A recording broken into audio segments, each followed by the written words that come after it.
Yo, what's going on? Under the Bridge, man. Man. Perfect song for today's episode. From NBC The Game Live. How's it going? Hi. This is Gabriel. Today's episode is Panelverse ADDICT. Alice Baker.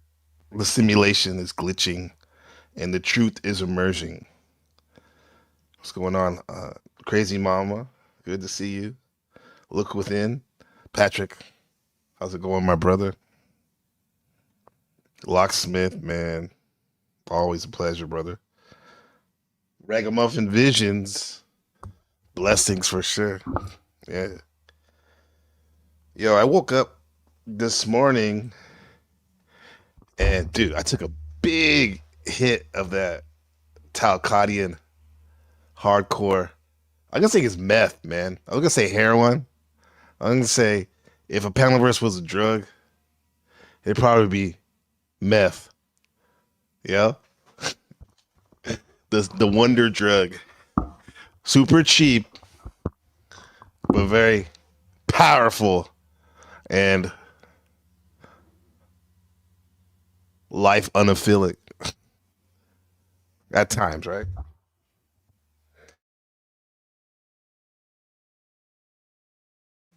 Yeah, I took a hit of that Talcott, man, and I was like trying to get off this Panelverse thing for a minute, at least look at some other YouTube genres besides these live panels. And the interesting thing is, I think if the, let's say the Panelverse, which is anything with a panel on YouTube, right? Not just our sector. I'll say that all of the above sector is meth, if it was a drug, and the Panelverse in general is some weed. And don't get it twisted. Weed can make your life feel, at times, copacetic and chilled, but it also can fuck yourself up if you're not ready for it. If you don't have other things in order, right? But the Panelverse, it's a gateway drug to all of the above sector. And I took a big hit of that TALCOTTIAN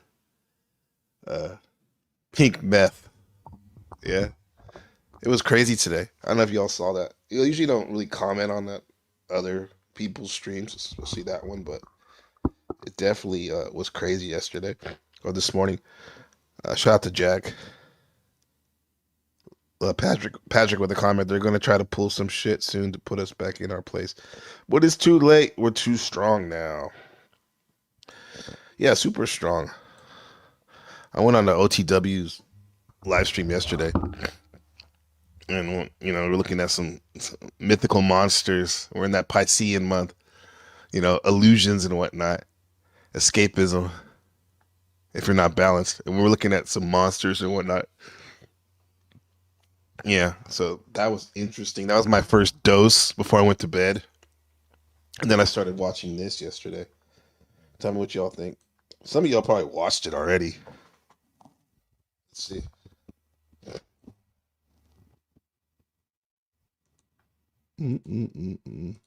Respectful, dude. Go ahead. Golly, geez. And then if you recognize, I never actually even got an opportunity to respond back to Margot or Tarek. Chill out, please. I would like to finish at some point as well. Please do. Rick Clark is the biggest mover and groover in Spokane right now. Does he know me? No. But I think if you did some volunteer work with him, he would have amazing connections with you. Also, Margot, his arch nemesis, frenemy, Jack's frenemy, is offering Jack get help from this guy named, what did she say? Rick somebody? Work with. Does he know me? No. The biggest mover and Rick Clark is. Oh, Rick Clark. Dick Clark's cousin. The biggest mover and groover in Spokane right now. Does he know me? No. But I think if you did some volunteer work with him, he would have amazing connections with you. I don't know why you haven't called him, or you're out volunteering and working first for him and then with him. That's what I would suggest. But again, I haven't been in Spokane now, Jack, for 3.5 years. Great. Margot, great. Then you know nobody. You are of no support. Your advice, it's been received. No reason to repeat this old stuff. So. But I have been supportive. Are you done? Are you done? I'm sorry. Maybe you weren't done. But I have been supportive and kind to you for. Okay. No denying that. No denying that. Okay. Now can I please, Hank, thank you for the contribution and the continuing support, my brother. It's like I guess it's like a soap opera. Something like that. May I buy a retraction to Officer Snafu Snaps terroristic threat? It's like a soap opera that has nuggets of Some good affirmations when Jack does his monologues. To celebrate peace and restorative justice. So should we bring the topic back to Hank and the dispute between Hank and Snafu? Maybe that's the best one to resolve. We could do that, but why would you do that when we're talking? Because I had a question about what you and Margot were saying. I wanted to understand you better. I don't understand because part of me says that you want someone there to either set up a business meeting or be with you. Stop repeating the past. Pause, please. That's an authoritative pause. It's people like funny like Steven and Snaps. They go on here acting like they want to be his this theater, right? Acting like they want to help him, right? And then they just pile on him, right? But I guess he's a man. So obviously he knows what he's doing, I guess. Yeah. Okay. Holy cows, man. So many people. Margot, please let me address what you said, okay? I know you want to minimize my life experience that I call an education, but I've been No, I do not. Educated. Well, anytime I say I've received education and experience, you want to, Jack, be careful about saying educated because you didn't go through the process like the rest of the sheeple. Yeah, I think she said, Margot, where's Margot? Shout out to Noelle.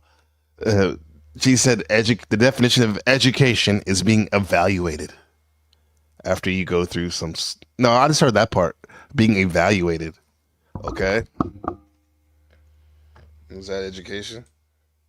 Taking tests? I'm sorry. You have not. Right. But when you say that you have Margot, an here, education, please. You want to be careful. You don't want to misrepresent, Jack. I know. Oh, God bless, Margot. Say that again. You do not want to misrepresent. Correct. We don't want to misrepresent facts. We don't want to misrepresent the facts of each other. This is a Do you want to give me the definition of education? Margot? Yes. I'd rather you try and pay attention to what I'm saying instead of the battle you want to win. Well, when you say facts, what is the factual definition of an education? It's a process of learning. Well, according to Webster's, education is, let's see, to teach.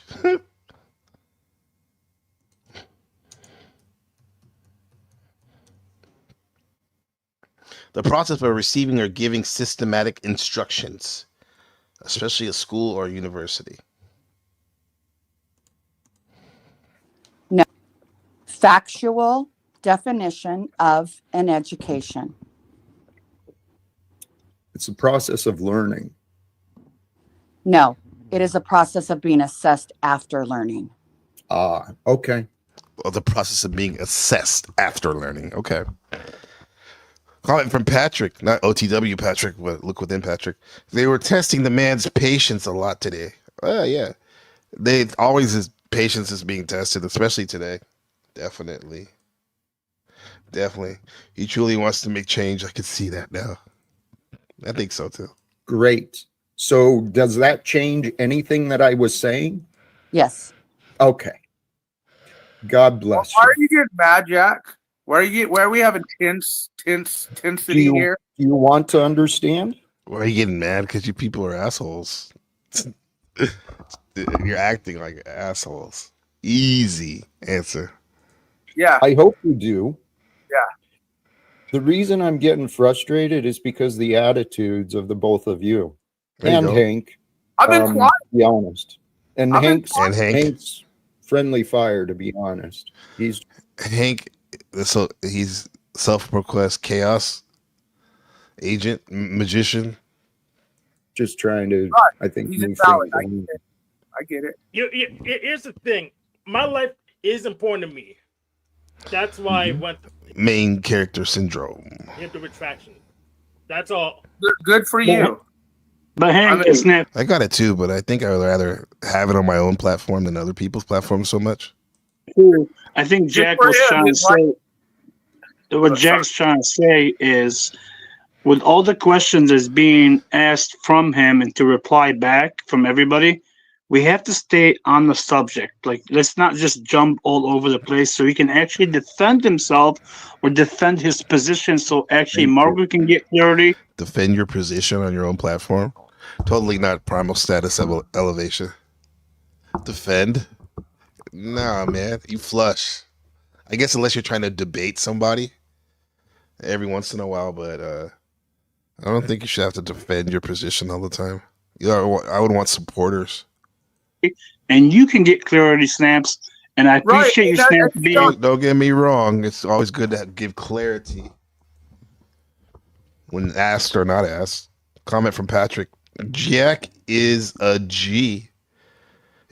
Big G, if you do some research on the 6, they will have a nurturing spirit by nature, but also be very spiteful if they feel their energy is not returned by others, positive and negative aspect. Yeah.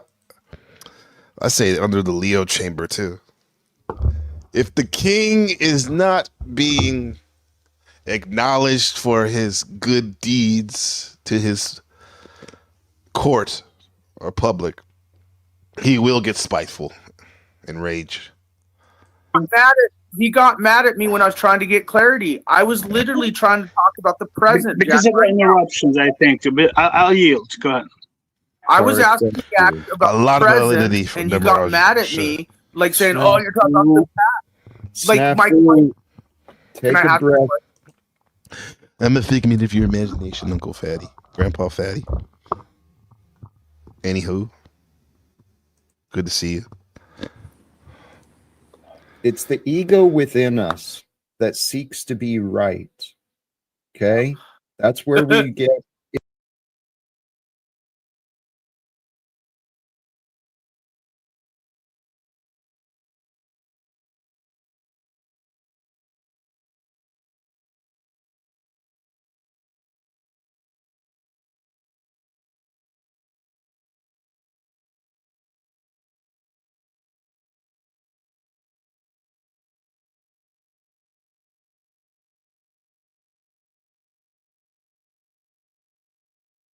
impatient. That's where my impatience is shown. That's a representation of my ego.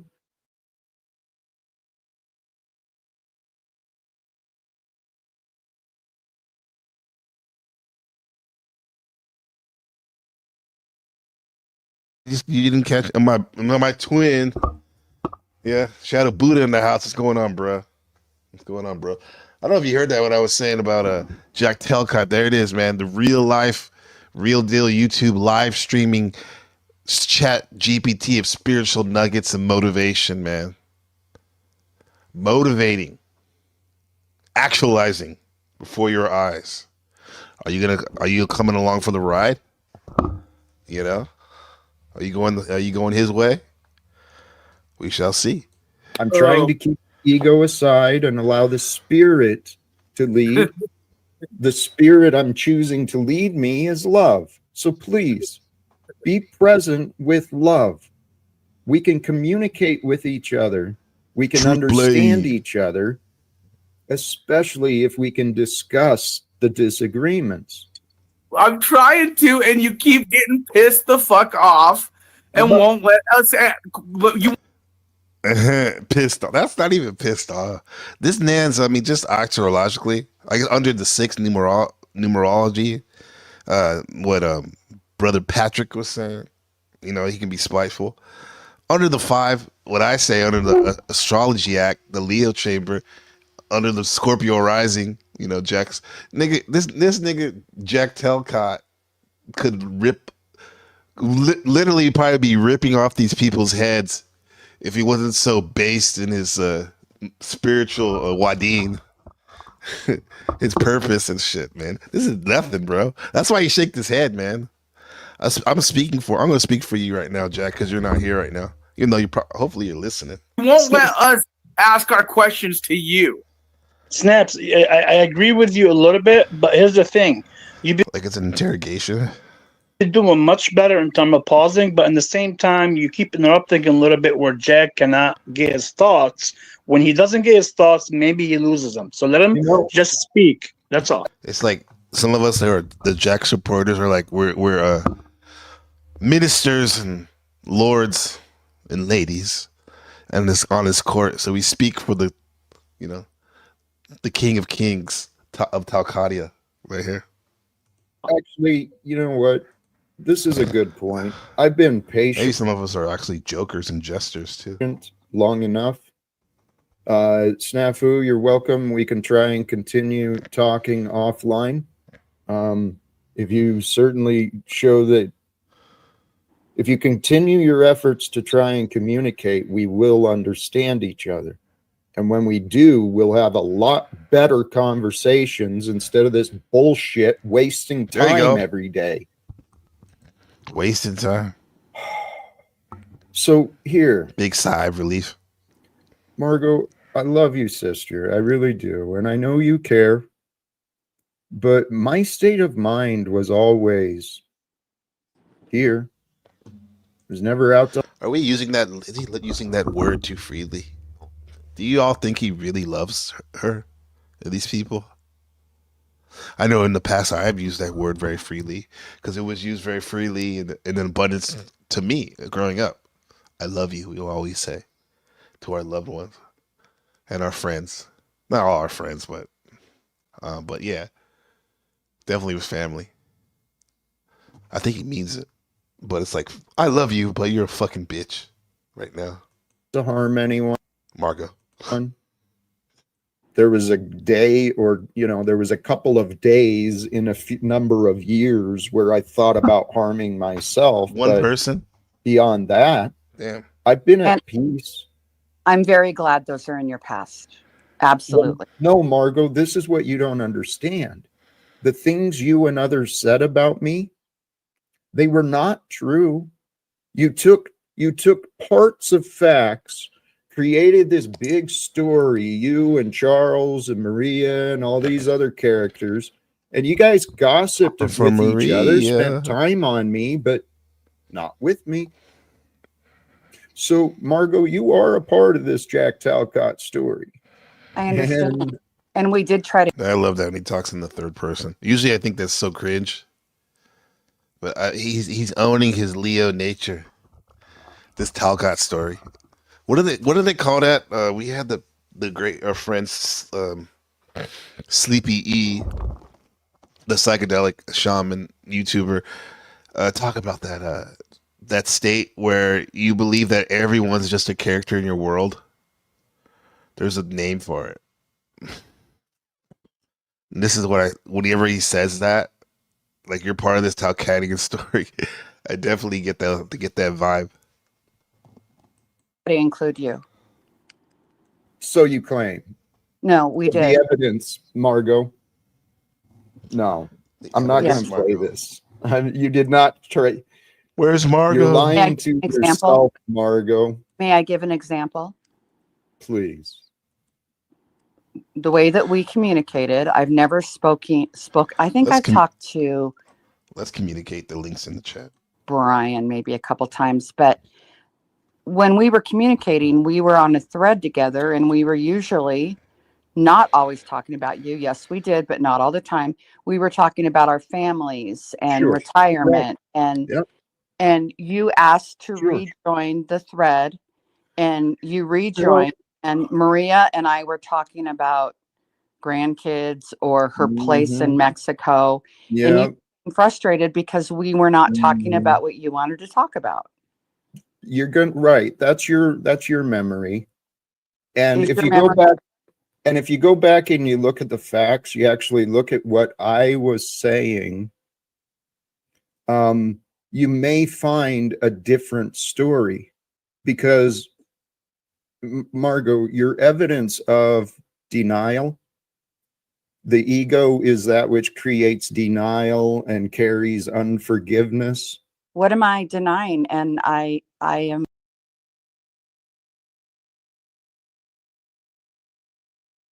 Denial. The ego is that what I was saying. You may find a different story because, Margot, your evidence of denial, the ego is that which creates denial and carries unforgiveness. what am The ego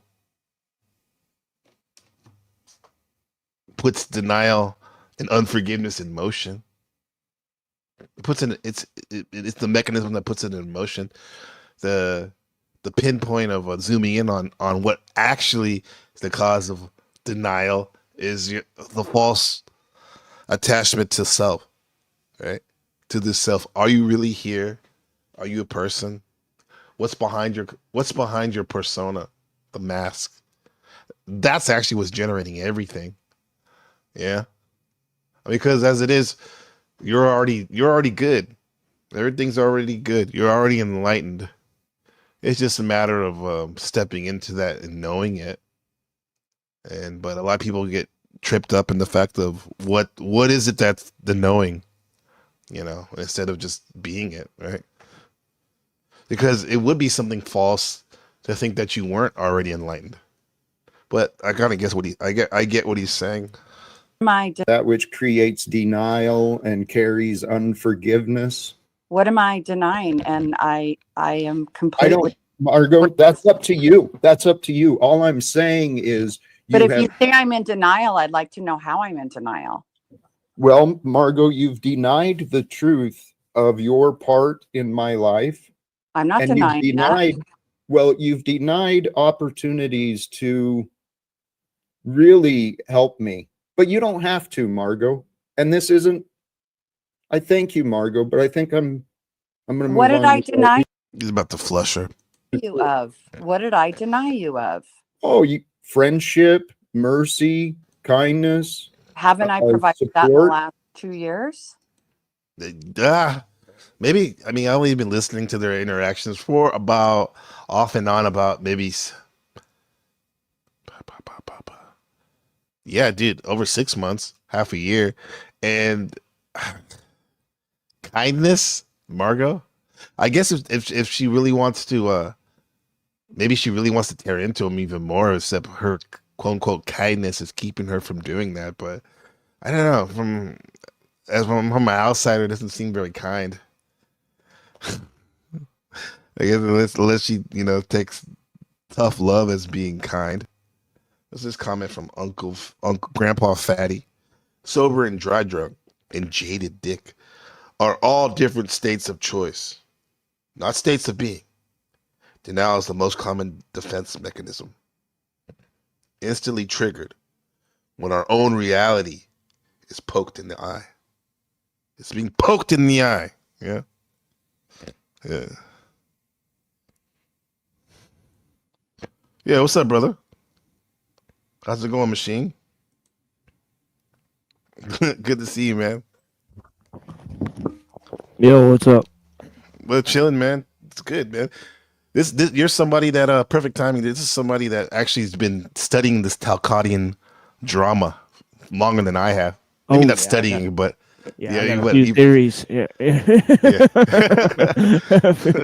a few theories Yeah. of my own. I did. But, I just they felt like I had a wake and bake today and took a big hit of TALCOTTIAN KUSH. So yeah, we're doing a session right now, Machine. You know that wake and bake. Shit. I'm gonna be chasing it all day, man.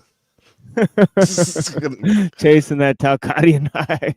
Never get there. TALCOTTIAN high. Chasing the TALCOTTIAN like the high. first time. No, so With what's castles some? in the sky? Oh, this shit, that's pretty dope. Look at you, Machine, fucking flowing. Yeah.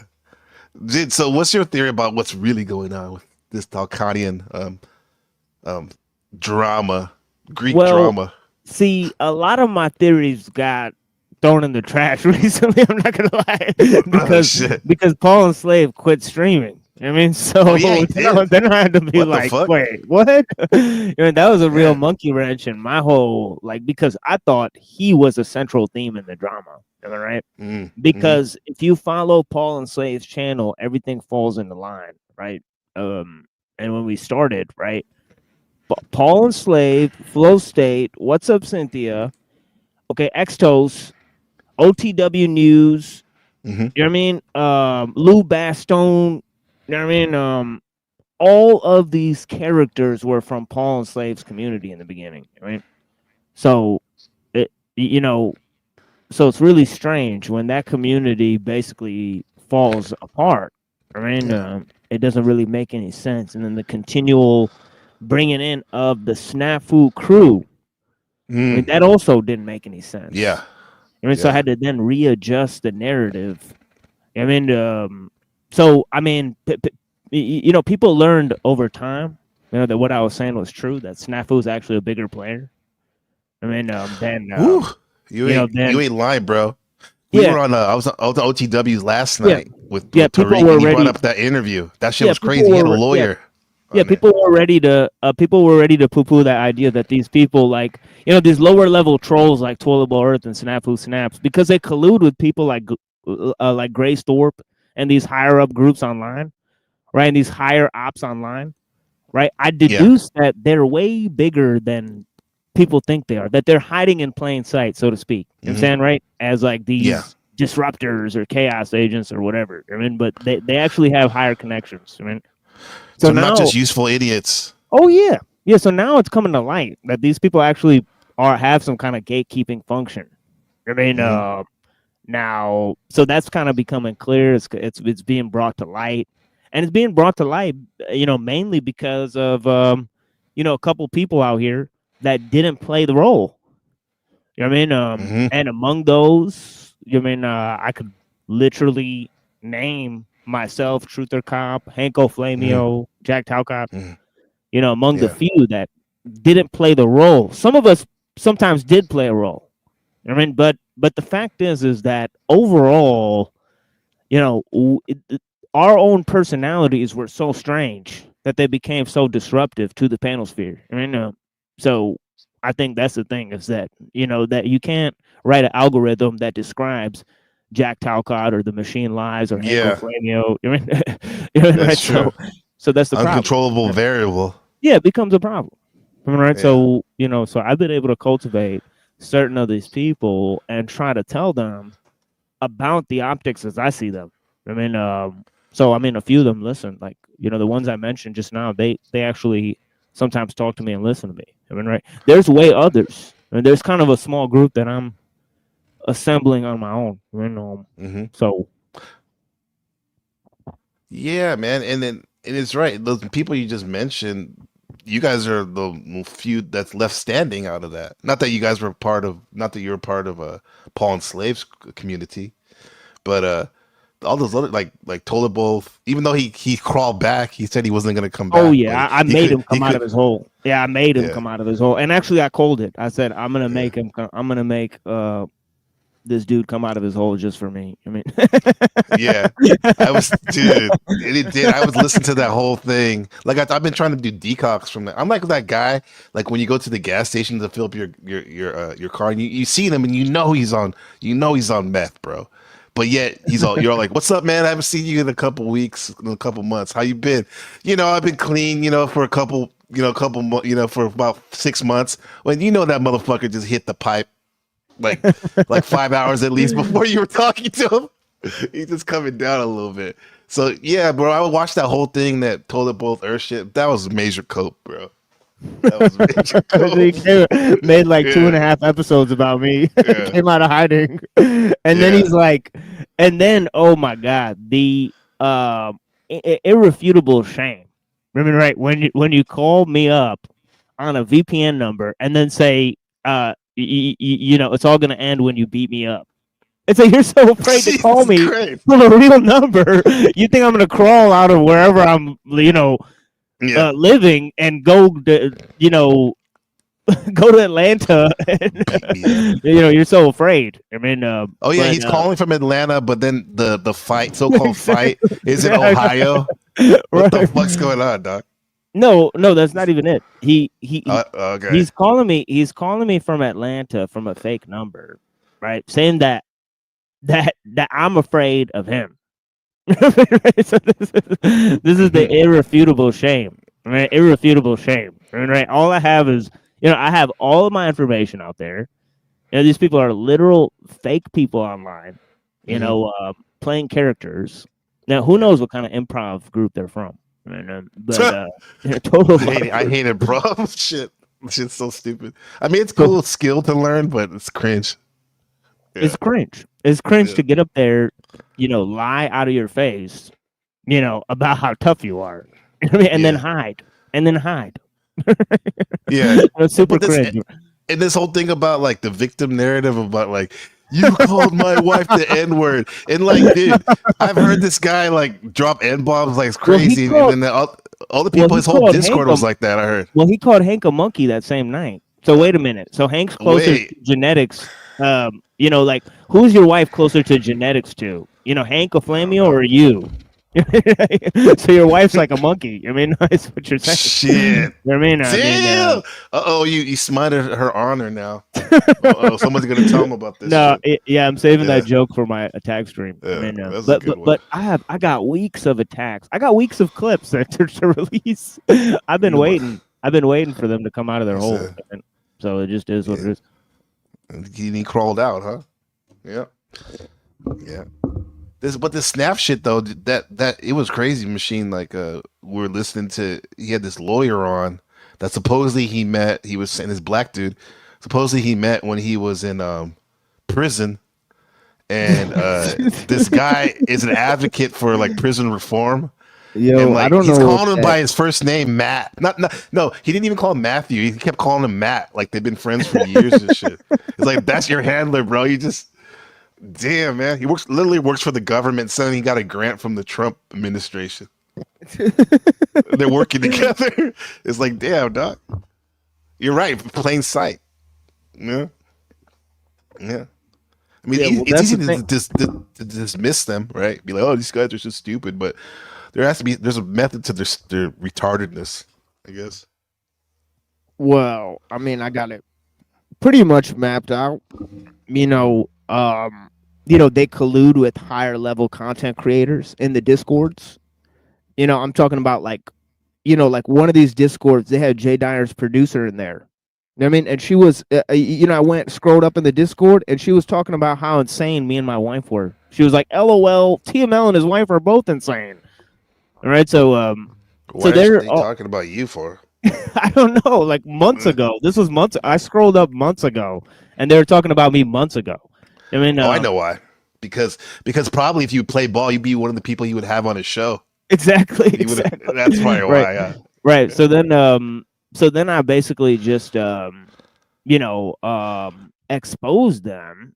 Said, well, you guys are gatekeeping lower level content credit, because they kept calling Neuro Fed, right? That's where he got the name Eurojack. He started taking. Oh, that's where he got it from. Yeah.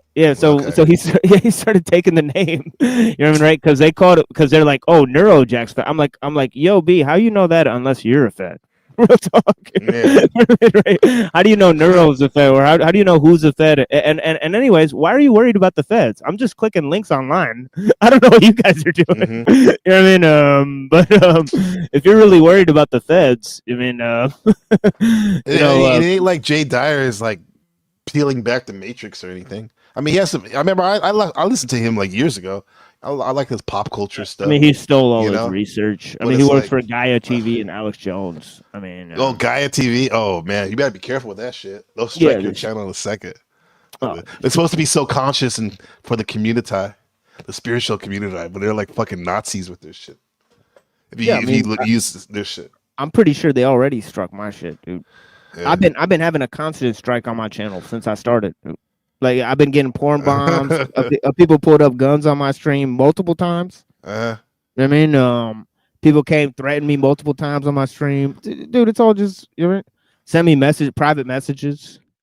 I mean, look up What'd my they say? house, call up my house. I mean, it is what it is.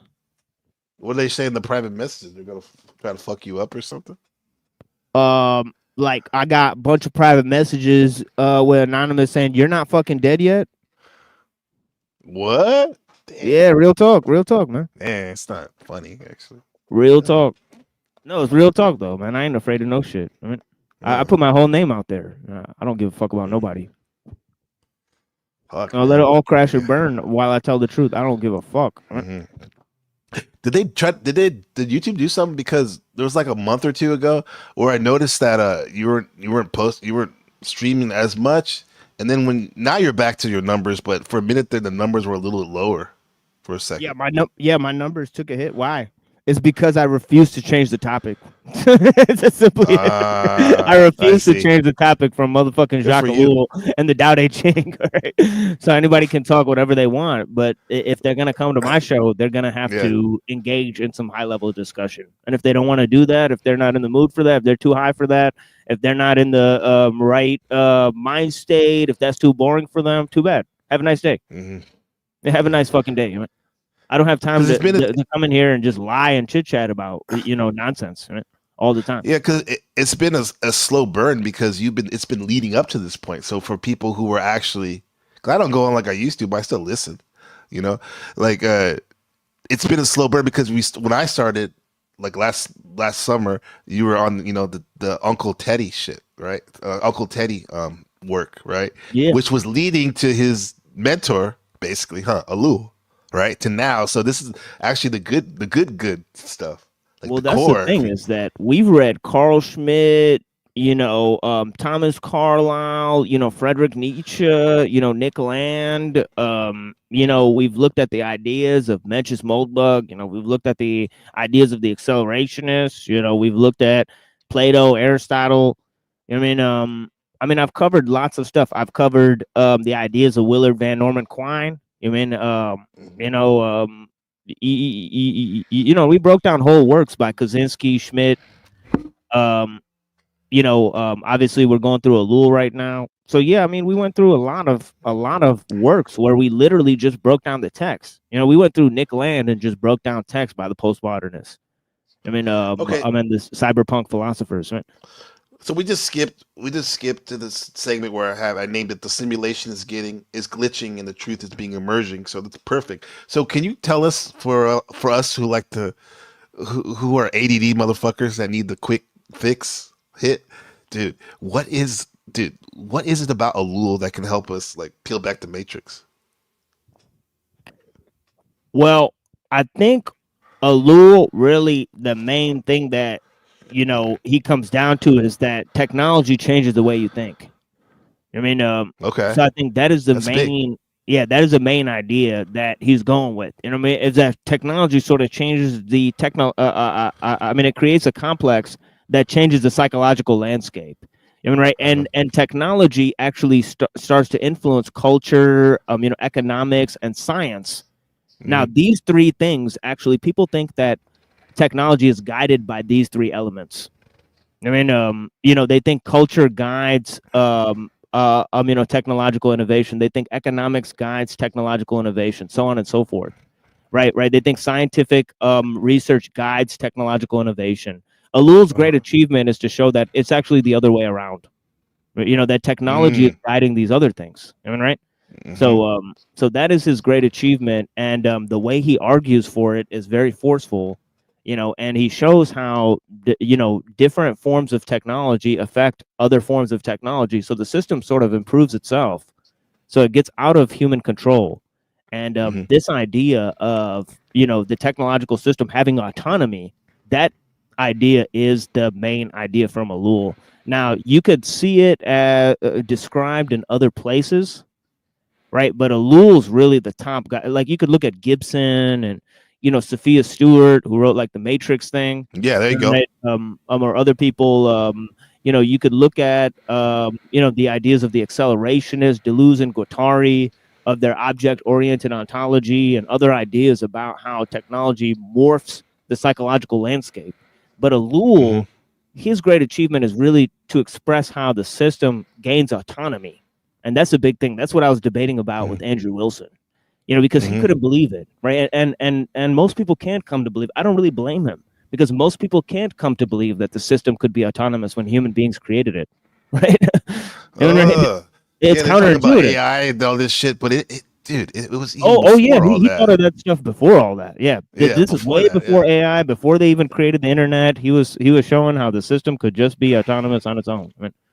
And yeah, crazy stuff. That's great, man. And I like the way you broke it down, because it's like you said that, like, the system becomes autonomous, and Coda Baruch would be like, oh yeah, this is not to keep bringing it back on him, but it's like, oh yeah, like that's not new news, bro. It is for a lot of people, bro.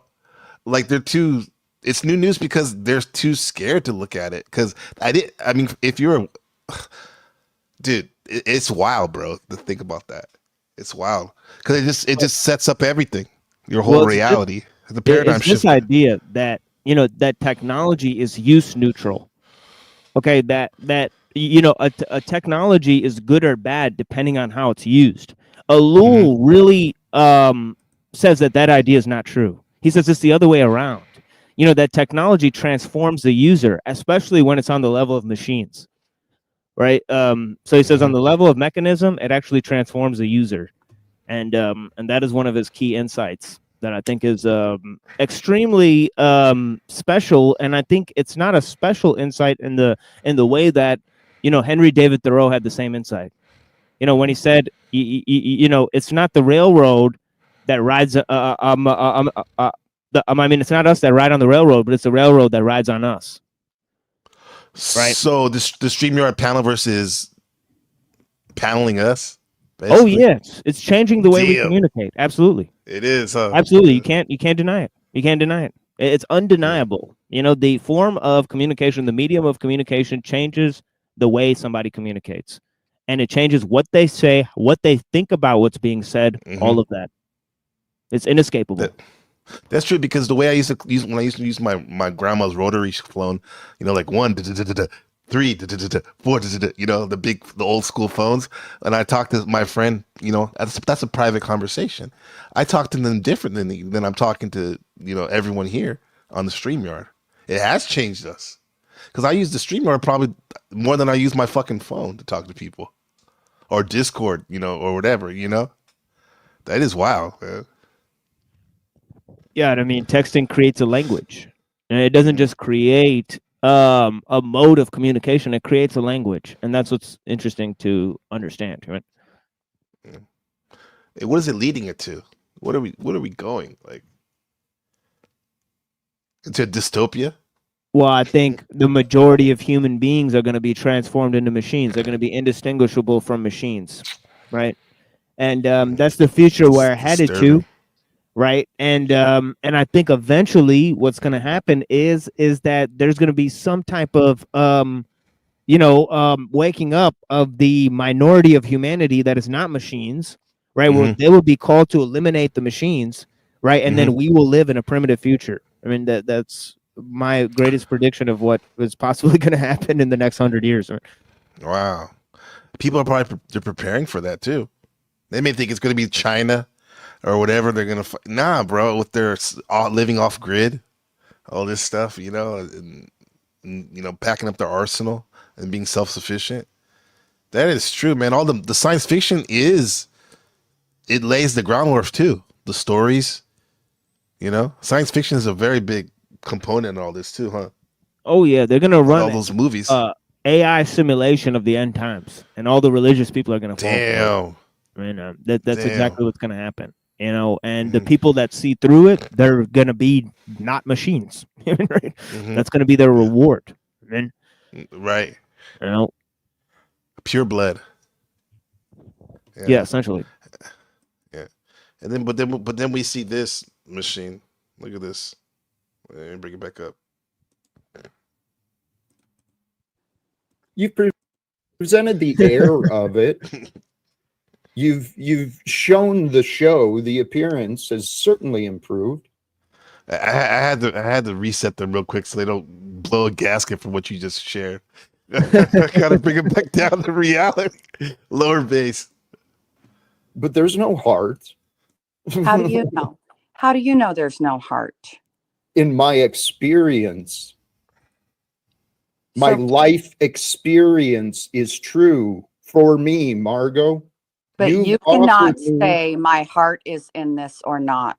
Okay. Dude, it's so easy to see, man. I know it's not online, but god damn it, bro. He's a decent person, Jack. The way he treats people. I mean, of course, if you fuck with him, he's gonna be angry. Who wouldn't be? But you know what I mean? Yeah, I Even like people. Yeah, You know, I just don't like the way he runs his show, but I like him. You know. yeah, right.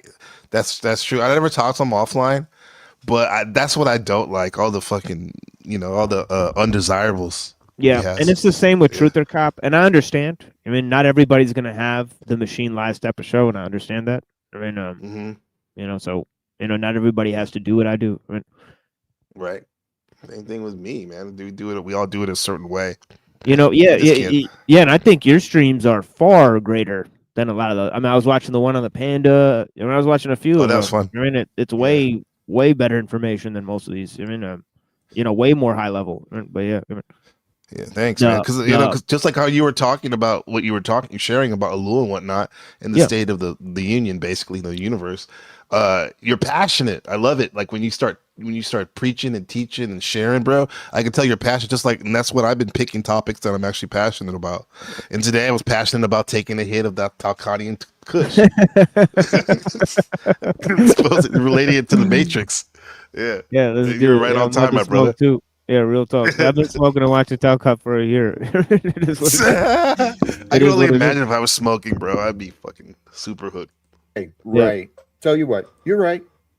You're always right, Margot. You'll always be right until you're willing to be wrong. Margot and I'm Tarek very have high willing to be respect for me. wrong. Okay. You said they have no respect for you. You said? No, they're hugely respectful of me. Oh yeah. Yeah, they always Yeah. treat me like a genius when I come around. They're like, "Oh, the Machine Lives is here. He's a super genius. So let's see what They he defer. thinks." Yeah, I mean, yeah, Uncle Fatty exactly. was saying it too in the chat too. Yeah, Smartest So, mofo on YouTube. yeah, well, I appreciate some of these old guys. And I really These old appreciate them. guys. Oh yeah. Holy Well, shit! I love well, how you said that. Well, that's what's funny. I mean, Toilet Bowl and all these guys. I mean, these guys are like 40 years old. Attacking me on the internet. Hey man, I'm 47, but I support See, you. that's what I'm saying. That's what I'm saying. You guys are old as fuck. Man. But, Oh, yeah. motherfucker! The white hair is a fucking blessing from God. Each I got white some. hair, but I get what you said. Yeah, I got a I few get what white you hairs said. in my beard now. Yeah, So. yeah. I think Toilet Bowl was trying to copy you with trying to get the long hair. Is he Persian or what? What the fuck is he? He's supposedly Persian, but then he's Orthodox Christian. So I don't know how that works. I think he's supposedly converted in the last few years. Mhm. So he's one of these internet Christians. I mean, there's a lot of them over here. Yeah, but Shout I out would have Buddha put it. is exposed as Yeah, like all the time. like Muslims don't really like. See, there's a lot of Iranian Muslims that are here, but most of the Iranians that are here are Jewish because there was a lot of Jews in Iran before the Islamic Revolution. right? Really? Yeah. So Yeah. I would, he says he had a Muslim daddy. I mean, but I think he might be Jewish, to be honest. I mean, because Yeah. I can't really see that. I can't really see somebody who's very, very religious. I mean, coming here, and then he claims that, and this is by his whole idea, right? So this is like his villain character, right? He says that his dad. He says that his Muslim dad honor killed his sister and his mom. No way. This is what he says. Come So, on, bro. so I think that's a total made up story. But yeah, That that's sounds like like a villain Genesis story Yeah. from like fucking like Exactly. Willy Wonka and the Chocolate Factory. Like, come on, dude. Like kill both of them. I mean, one on one is enough of a stretch. Yeah, First, he probably would have been more accurate if he would have said, Indian think- or something like that. yeah. But I not think that's a Persian? villain Come on. story. Yeah, it's a villain story to like make him out to be like this anti-Muslim guy. So his hatred Uh-huh. is justified.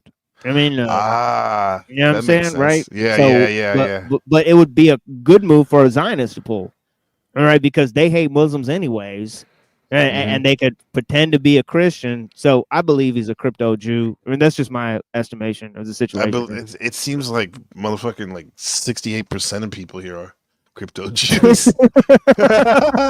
either my birth or my fucking conversion, dog. I'm telling you, man.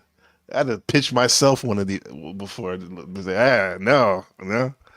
God damn. Yeah, I mean, dude, like I have, I had a good friend Hamid from Iran. Didn't speak a lick of English. Used to work with them, and gave me prayer beads and everything when he would go back.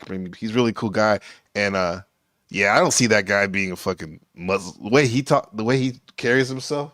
Because even if you're not Muslim anymore, like Marathon Ken, for example, he was raised in a strict Muslim household, but he's not anymore. However, he'll be straight up with you and tell you those principles still are with him. The discipline, the respect for for others and the elders especially. Yeah, you know what I mean? Yeah, it's not. Yeah, exactly. You don't lose that. My dad is Muslim too. Even though I was raised Catholic. Oh, mashallah. Yeah, that's interesting. Yeah, mashallah. Yeah. But dude, this. Yeah, I don't want to. Dude, I don't even want to bring him up, but I have to because, hey man, let's keep it 100, bro. Like we can say like we don't have to pick sides or whatever, but like fucking TML's my brother, so his ops is my ops, I guess. Yeah, that's what it is. That's what it is. What it is. It is what it is. We've been going through this for a minute. I mean, actually, the minute you came on, we sort of had that understanding. I don't know why, but I was just like, I was like, yo. Yeah. And then when he came over there that one time, I was trying to be, I guess, a peacemaker in a sense, but then I was like, I kind of knew that, like, dude, it's beyond that. When you start showing somebody's family's, home and all that shit, no matter what they did, that's pretty fucked, bro. Yeah. So yeah, I can understand how, things get heated and stuff, but yeah. He think he'll come back again? Who? Until you make him crawl out of the hole? He went back in the hole. Well, he's back in full swing right now. So he'll be back. I mean, he stream every time I stream. So he'll be back. Oh, he snipes you, huh? Oh, yeah. Yeah. So okay. You get this. So last time I sniped them one time and I had them watching my stream. So that was incredible. That was a great victory. But But yeah, you know what I mean? I just wait till dude comes out of his hole, then I get the drama content because it get like 30 people or 40 people watching me if it's a debate or if it's drama content, and then only 20 people watching if I'm explaining like a lul or something like that. So I just soak up the views. I mean, I don't care. Yeah, might as well. Mm-hmm. I do think the guy's funny and all, but some things are below the belt, bro. I mean, that shit is below the belt. I mean, it's all like, like it, sometimes funny. You know what I mean? But in terms of insult comedy, I think I did a much better job, to be honest. I mean, I think I'm even. I think I'm a lot funnier than they are, to be honest. And I think I really embarrassed them. That's why they were too afraid to play my attack video. I mean, like I just sat there and just played their attack video and responded to it. They're so afraid of what I gotta say because I'm hitting targets. I mean, I'm hitting big ass targets. So they can't fucking explain. They can't like machine lines. You want to do it all. You're like Joe Rogan. It's not good enough for you to be like killing it with the music, killing it with the education, but now you want to be the funny man, huh? No, but I get it because especially like the offline conversations we've had, you are hilarious, bro. You're definitely hilarious, dog. Yeah. So yeah, I mean, I see it. I mean, I'm clever. I mean, that's the thing is like these guys are not funny; they're just clever. So that's the thing is like I could be way more clever because I actually have intelligence, and I'm not drinking all the time. And so yeah, that doesn't help. The other boy, he's really wasted all the time. Oh guy, right? The other guy, yeah, it's pretty bad. Yeah. Yeah, he actually looked like a red ass plum yesterday. I mean, actually he got put on blast because I had his teeth. I mean, as the oh, I saw that. Yeah, that was like a month ago or so. Yeah, I was like, what's he doing right here? Yeah, I had his grill. I had his grill as the thing. So I was talking with his grill out. But why was he? he's all up in your chat though. I remember that was like a music stream, right? Yeah, later. And he was. Oh, that was later. Yeah, that was. Remember that? And He was actually, all they up in the struck chat. that. They struck that video too. By the way. Okay. That's why He they wanted to be your friend. Oh yeah, he wanted to be my friend too. Isn't that funny? Remember, see these guys act slippery all day. You know? I think it's like This is what I'm when talking people about. get attracted to what they can't have. Oh yeah, You know, that Yeah. type of stuff. yeah. Isn't that funny though? I'm glad you saw that. I got a witness. That's for how that was there, bro. That shit was Yeah. hilarious. Yeah. I was like, whose teeth are those? And you're like, this is what's his name? He's in the chat right there. I'm like, oh damn, that's cold blooded. He's in the chat. Yeah. He showed That's up in the cold chat. blooded, dog. Yeah, no, it's funny. Like dude's in the chat. Yeah, Yeah. he put on one of those fake rapper grills yesterday. I mean, I could Oh, tell he was God. embarrassed. I could tell he was embarrassed. Damn. Yeah, You start I talking hit about him. the teeth and shit. I hit him in the heart. I hit him in the heart. Yeah. Yeah. And then they got and then they try because they try to be funny before. I'm watching some old archives where the chalk body outline, he's trying to say, machine line uses, his teeth, he uses the thing to clean That's his right. teeth. But That's Yeah, right. My teeth are right. perfect, dude. My teeth are great. I know. Like what? Isn't that like that's a cultural thing, Islamic thing Like, too, right? I'll Cleaning be your teeth with cheesing. that thing. I will be cheesing on these shows, man. Are you kidding me? Man? I see you. I see you done that before. Like everybody. You did it sees me today. cheesing. You did it today. I mean, everybody sees me. I mean, Yeah. everybody sees me doing it. I mean, so Yeah, shout out to Resto Chesto. Usually people do that have a grill, but you do it without the grill. You have a real grill that your mama and daddy gave you shit. The real deal. You don't need that shit. yeah, but I don't know, man. I mean, see, this is the thing. So I had to show because, I mean, it is what it is. I just show and prove. I mean, That's it. Absolutely. Show and improve like the gods of the earth we are right here for the Most High. So you claim. right? I think Margot and Jack, if I may say something, I think what Jack's trying to say, it's better not to stress on those like bad moments in the past where you're trying to get clarity on like how did I help you or not, and just move on to the main topic maybe where we can move Jesus. forward Obfuscate. and get results. Yeah. He gives them the thumbs up. Just we may have had a Move it bumpy along. past, but let's not bring that up now. And then all Yeah. those times I turned on you in the past. I mean, it's fine. Just like EBT in my chat, like, hey, Right. be That's what it friends was. now. Because that's what I mean. That's like me who wasn't, still learning about the Panelverse and shit. I was like, dude, this guy seems cool. But nah, he's not cool. He's not cool. Thank you, Tarek. I appreciate that, Tari. I know I shouldn't be looking for problems, but my reluctance, the only obstacle I see that is the company. Because when I talk about the topic, well, the topic includes me.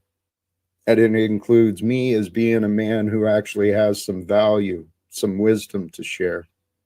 I'm not deceiving anyone. I'm not misleading anyone. I'm actually clumsily, I'm suggesting people turn to Christ, turn to love. Let love win. This is what God has shown me in my life. Margot, there's something miraculous happening in the world, but my eyes became opened. And this is what I realized. This has been my prayer often. Thank you, God, for the knowing of life itself. And thank you for what you've allowed me to learn of me and this life we're sharing. I don't know when it's going to happen, but when my son returns to my life, I often thought a little encouragement might be easy to remind him, hey, your dad seems like a good guy. Is there anything stopping you from talking to him? Nope. Just like with Snafu. He's bragging about these connections and the way that he could help me. Hell, he's bragged about communicating with my son. See, stop right there. Me, if I had some shit with my son going on, bro, and that guy was bragging about like how he talked to I would want to kill the guy, bro. That's just me. Yeah, but that's the thing like- is that's the goal of people like him. So that's why Jack throws a wrench in the whole thing, because the whole goal is the whole goal of a toilable Earth and a snafu type of character is so that they could bait you. So you can be like, I want to kill you. Right? Yeah, I'm gonna murder you. I'm gonna find you. You mean right? So they could get you wigging out, and they could record you. They could say this guy's unhinged. He talks like he's a philosopher, a peacemaker. You mean right? And he's not. And that's what's so funny is when I go on my show, I bash philosophy. I bash philosophy. Right? But these guys, they make fun of me for being a philosopher, quote unquote. And then they make fun of philosophy, which makes them look dumb. Right? Because it's like you're not actually just attacking me. You're also poisoning the well. You have to poison the well just to get to that. All right. So that's the thing is like, I mean, it's actually shocking. They're actually gatekeeping in real time. I mean, so that's what's fascinating. You know, I actually recorded this clip yesterday because I thought it was so fucking stupid. Let me show you this. Okay, let's go. What's up, Alex? Miss Alexander? In our pool. Good to see you. Yeah, you know, this is low key a compliment. You know, if you want to put it that way. I mean, and he could accomplish more. Nobody gives a fuck about your dumbass fucking philosophy. Nobody gave a fuck about anybody's philosophy takes. What the fuck? When did a philosopher ever do a fucking thing? Show me one time a philosopher ever did a fucking thing. Facts. Okay. See, that's the thing. Is like you actually have to be dumber. You have to actually make yourself dumb and then attack me, and call me a philosopher while doing it. Oh, God. And that's like, actually wow, giving dude. you status. They're giving you status. I know. Like holy, like whoa. I'm like. And aren't they kind of copying you? Because you say that you bash philosophy, and they're trying to bash philosophy, right? Exactly.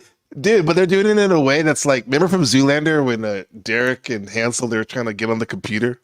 They look like apes trying to type on the computer, bro. It's like, that's what it reminds me of. Yeah, he's all facts. Yeah. And philosophers laid the groundwork for American civilization and, Confucius. I know. You know what I mean? The thing I'm talking about, like Plato's Republic, like, oh yeah, they never accomplished anything. Nothing, bro.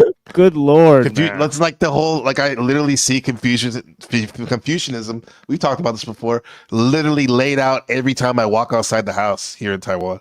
Right. Like, it's like, what do you, not only that, but then there's Taoism on top of that. And there's like, dude, there's so much stuff. It's ridiculous, bro. It's like, they wouldn't even be able to speak the way they did if it wasn't for philosophy. So like, what are you talking about? It's like it's a project to make everyone fucking dumber, dude. Like it's a real-time project. It's a real-time op to make people dumber, dude. To make people fucking dumber, right? And right. That's what it is. I mean, I guess that's what your broadcast can show us. That fact that like so funny shoot for high standard. Yeah, I got attacked for reading books. Yeah. I got attacked for reading books, dude. We got ourselves a reader. I got attacked for reading books, dude. Yo, they're like this old slave codes, bro. They used to like, right? If you were a slave, they found a book. Dude, they found a book machine on you. Oh, bro. They're going to fucking hang your ass. You mean... These niggas read it? Yeah, they want. Yeah, no, dude. Go fix tractors. Go be a forklift operator. I mean, like that's. And these are their real jobs, by the way. I guess we need those people. I guess. Yeah, of course, but they're replaceable. That's the point. Yeah, like a machine's they're fucking replaceable. Yeah, you're not gonna a machine's gonna take their job away. Yeah, you're not gonna get somebody to write a book or be a philosopher or to fulfill those roles. You're not gonna get somebody to do that. Right? Yeah. You could line up the next 100 people and they can't fulfill that role. Right? So this is the problem. I mean, is that we used to produce people like that all day. Society used to be a fucking machine that produces motherfuckers that write books and shit. Now it's a machine that produces people who run fucking machines. Right? Damn, yeah. And they're damn proud of it. They're Yeah. damn proud to be a fucking slave. Right? Yeah. And then this is their way of kind of like escaping out of that and fooling themselves like they're actually doing something. Right. Like highbrow. Oh Yeah. my god, dude, they're inventing conspiracy psyops Mhm. according to them. Like, wow, dude, like it's the most like they're actually just entrapping schizos, tards, you know, and low-level truthers. Mhm. You know, literally Yeah. entrapping them, I mean, into a low-level internet game. I mean, so I mean, Makes people want to stay away from that. yeah, and they collude with these, and they collude with these people like Wilson Yeah. and Dyer and Jim Bob. They actually collude with them, and so Which is so they weird. bash, yeah. They wish they have a big following, those people you mentioned. Yeah, they can't attack those people. They actually let them on. Right? But they attack people like us. All right. So that's the thing. I mean, that's I what you get gotta it think. now. I'm starting to get it now. It's because you're those higher level folks see you as a threat. So so they get these like it's like a proxy war, Yeah. Oh yeah. right? Yeah. These guys are like Yeah. Exactly. in between, exactly. huh? Exactly. Yeah. So they think Oh, I don't know shit. the game, but I do. Yeah. It's actually pretty obvious. I don't know. I mean, right, that you're running cover for these other people.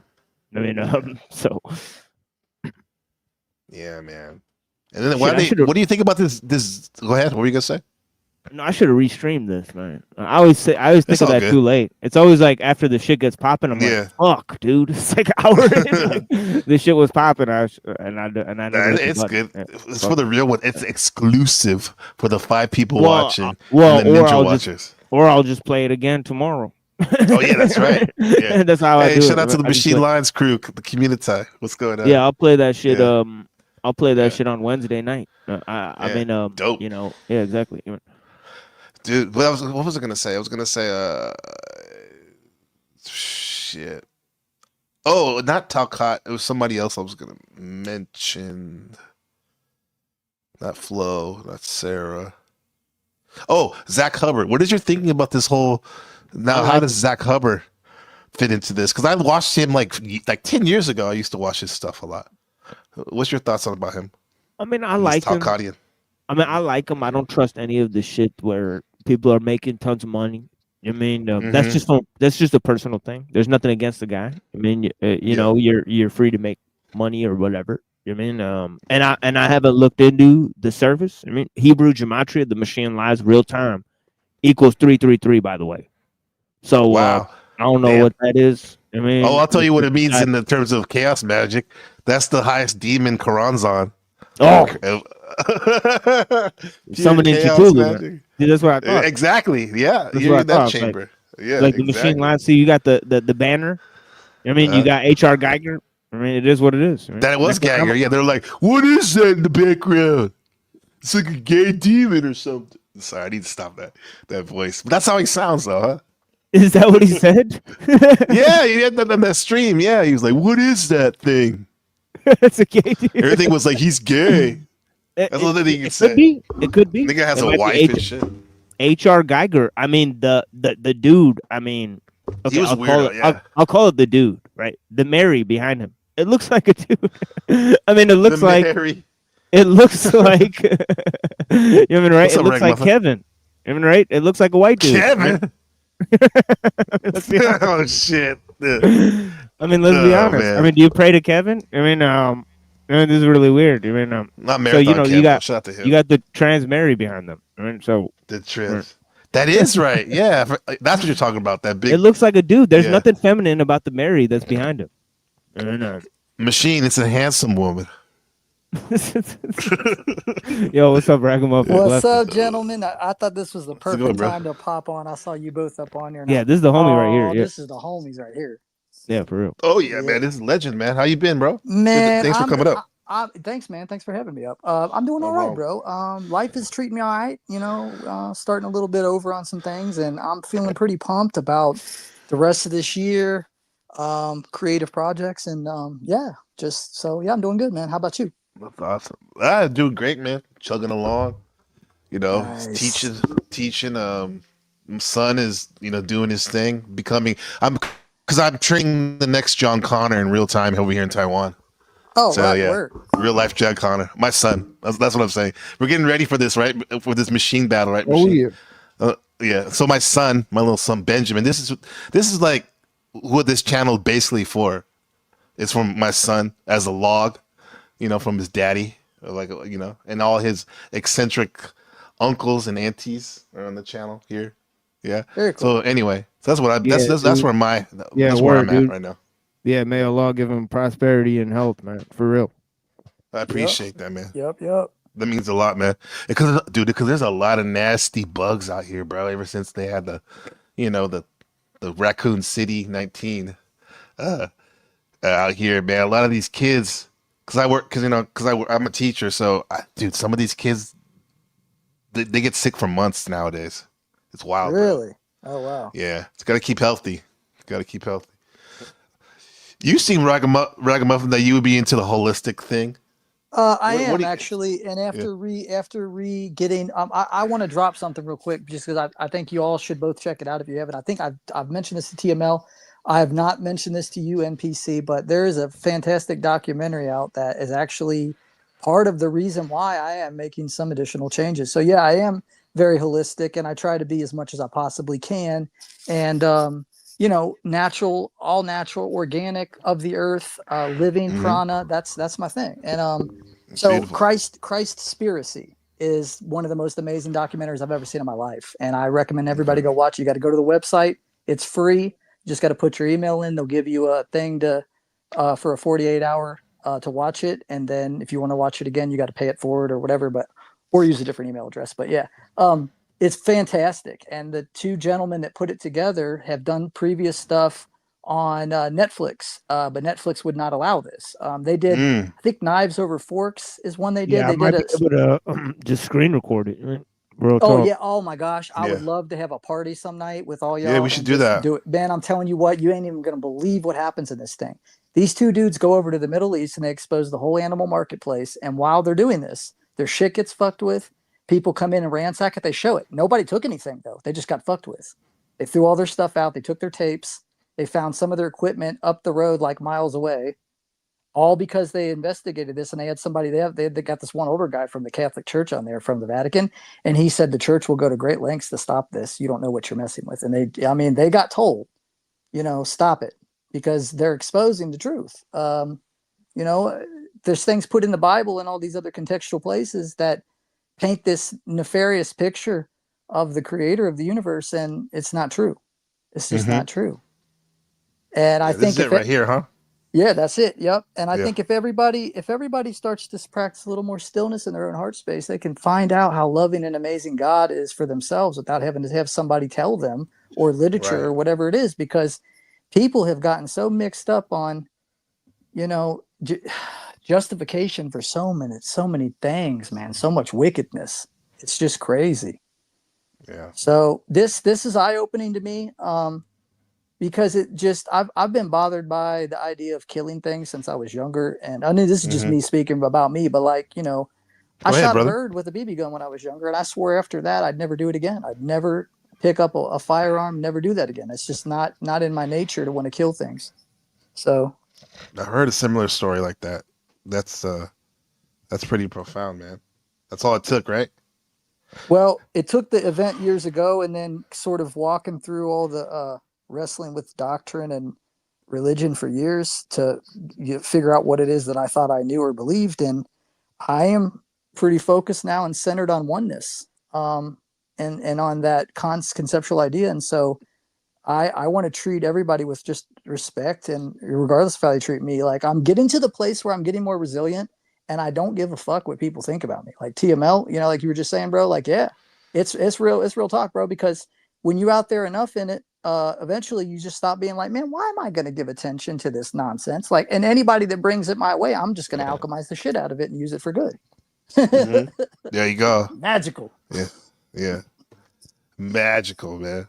Yeah. That's I like that you said alchemize it. That's like the Yeah. new version of making lemons, making lemonade Lemonade out out of of lemons. lemons. Yes, sir. Alchemize it. That's more right. high powered.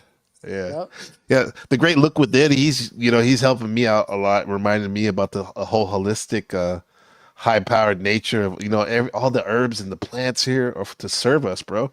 To keep us, Absolutely. keep us, Um, and in a sense, like kind of like bringing it back to what TML was saying, the plants are actually taking us.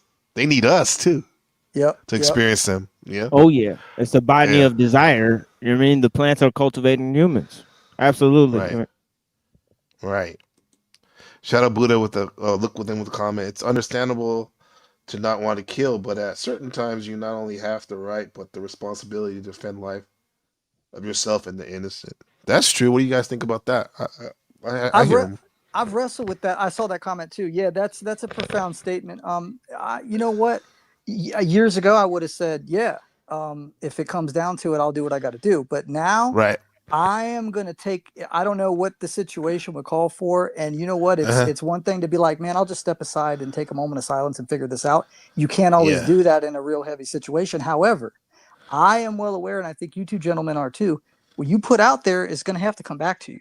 And the Bible's pretty clear, right? You pick up the sword, you're going to die by the sword. So one way you can look at it is if I don't do this, then this is going to happen to me or whatever. But maybe it was supposed to happen because we're not in control of everything that goes on here. And when we try to exact control and take it into with ourselves like that, we're putting ourselves above the Creator and saying, I had to do this because blah, blah, blah. And it's like, what do you mean you had to do this? Well, you could have spoken, you could have thought, you could have waited.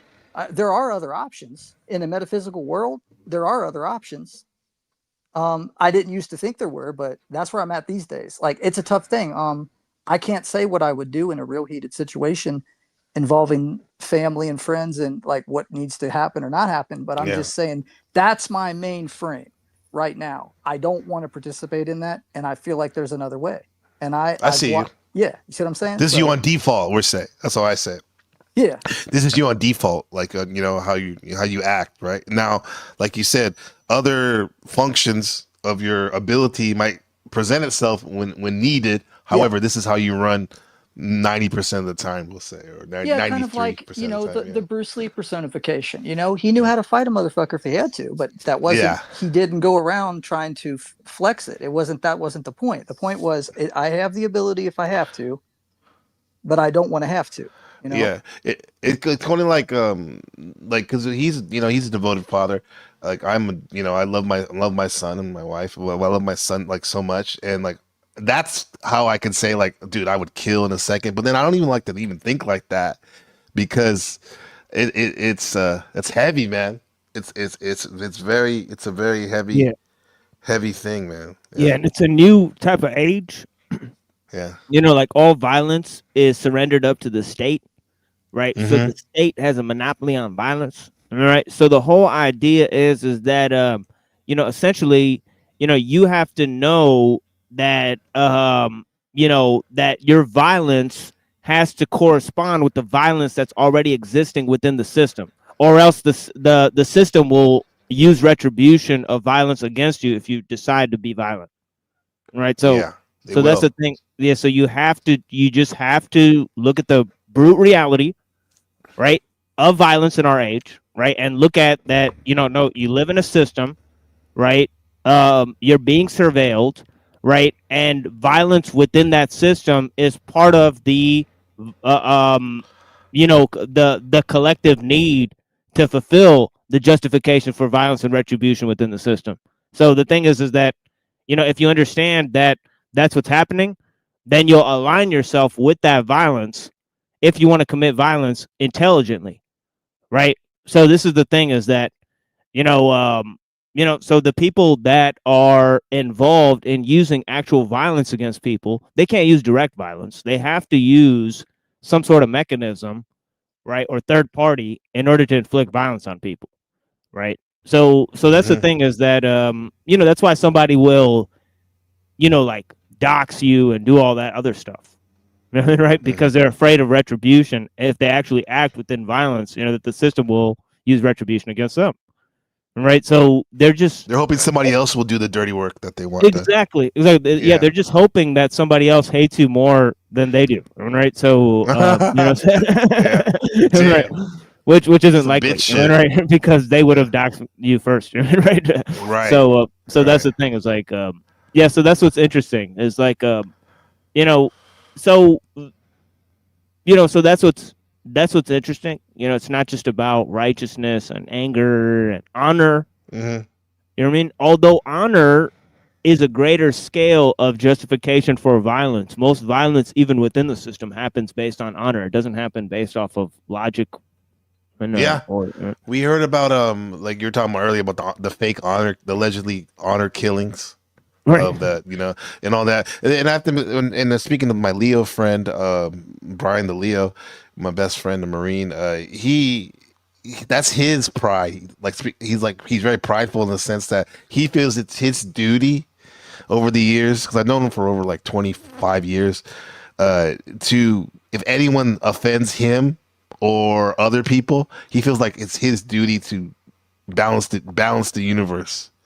And that's dangerous. That can be dangerous because it's literally got him caught up in some serious shit, like exactly what Machine was saying. Like, you may think you're doing something honorable, for your family, or even like someone smutting your name per se, calling you a faggot or a bitch or whatever. Uh, uh, and you engage in that person in a violent way, the state's gonna get you. Yeah, that's why you have to wonder if the person that's inflicting violence on you is doing it because of personal justification or because of violence within the system. Like, am I dealing with a man or a machine right now? Right? It actually, you actually have to question. Right? It's playing them, huh? Yeah. It's playing them like the real NPC. Yeah. Yeah. Oh yeah, yeah. and like just all this internal work I've been doing has led me to believe that if I take too much force in any given direction, I'm leaning too much into my ego, and I'm really trying to be more in my first mind. You know what I'm saying? From that spiritual mind coming from on high, instead of what Christopher wants, what Ragamuffin wants. And I think that's what needs to be taken into consideration in these types of moments. Because yeah, like the old me would have been like, "Oh, I'm going to get mine," but the new me says, "No, I don't have all the answers for everything that needs to be to make everything perfect, but I know who does, and if I lean into that, I can't go wrong because I've Yeah. tasted peace and I love what it feels like." And I Right. prefer that much more at a sitting level than any other type of disruption. Yeah, that's a very Piscean way of looking at it. We're in the month of Pisces, and some people see the two fish as representing, Jesus and whatnot, and it's like being about like selflessness and surrendering, because like you said, you've known peace and probably bliss in that peaceful chamber you were in, and it's like, why wouldn't you want to surrender with that? But it's just, for some of us, I guess we're still very wary, because like that system is so, dude, seems to be so destructive and autonomous, as we said earlier, Machine was saying earlier, that we feel that some of us feel like we have to be careful who we surrender to. And I'll give you an example. It's like, I've heard people use this, the Bible. They're saying that, like, the Bible was used by some of these bigoted slave masters to subjugate and control their black slaves, to keep them passive and turn the other cheek when they were being subjugated and, and tortured and stuff, whatnot. But yet so many of those quote unquote slaves surrendered themselves to the word of God and to Jesus. So what is your take on that, when people who say stuff like that, Ragamuffin? Like, about how the Bible can be used to pacify people. Well, it has been, and it is at times, and that's a good point, because yeah, when the U.S. government went and snatched people from their home and forced them into slavery and gave them this doctrine, I bet there was probably a mixed bag. I don't know all the ins and outs, but I bet there's a mixed bag of people that did revolt and were like, "Fuck it, I ain't going with you. I don't give, let's go." And Nat Turner's one of them. Yeah, there's probably some of that, and then there's some of just the people that just went along. But the ones that actually did taste peace from getting to know God, I think that there's those of them that already had that into practice in their life. And then whether they were introduced to concepts in the Bible or not, they put the two together to the best of their understanding, I think, of what they were already. I just think that there was still peace in pockets in all of it. Yeah. And so that's the thing. And it's up to us. I've had so many Christians get mad at me for saying what I'm about to say, but just to solely depend on literature is spiritual laziness. And people want to do it. They want to no, I read the book. I read the book. I know what it is. It's like, no, dumbass, you have to go inside and find out for yourself what is truth. You have to find your own self-knowledge. Yeah. There's the practice, and then there's the there's the theory, which is reading, and then there's the practice, actually implementing it into your life. Yeah. Definitely. Yeah, if you want to if you want to look at the Bible, there's three interesting ideas that it basically assimilated, right? So the Bible itself was actually successful in various forms of cultural assimilation, right? So if you want to think about how the Bible can be used to control society, all you have to do is look at the actual time, where you have in the first century 3 different forms of society, right, that are synthesized through the biblical text, right? One is the Hellenized Jews, right? The second community, right, is the Roman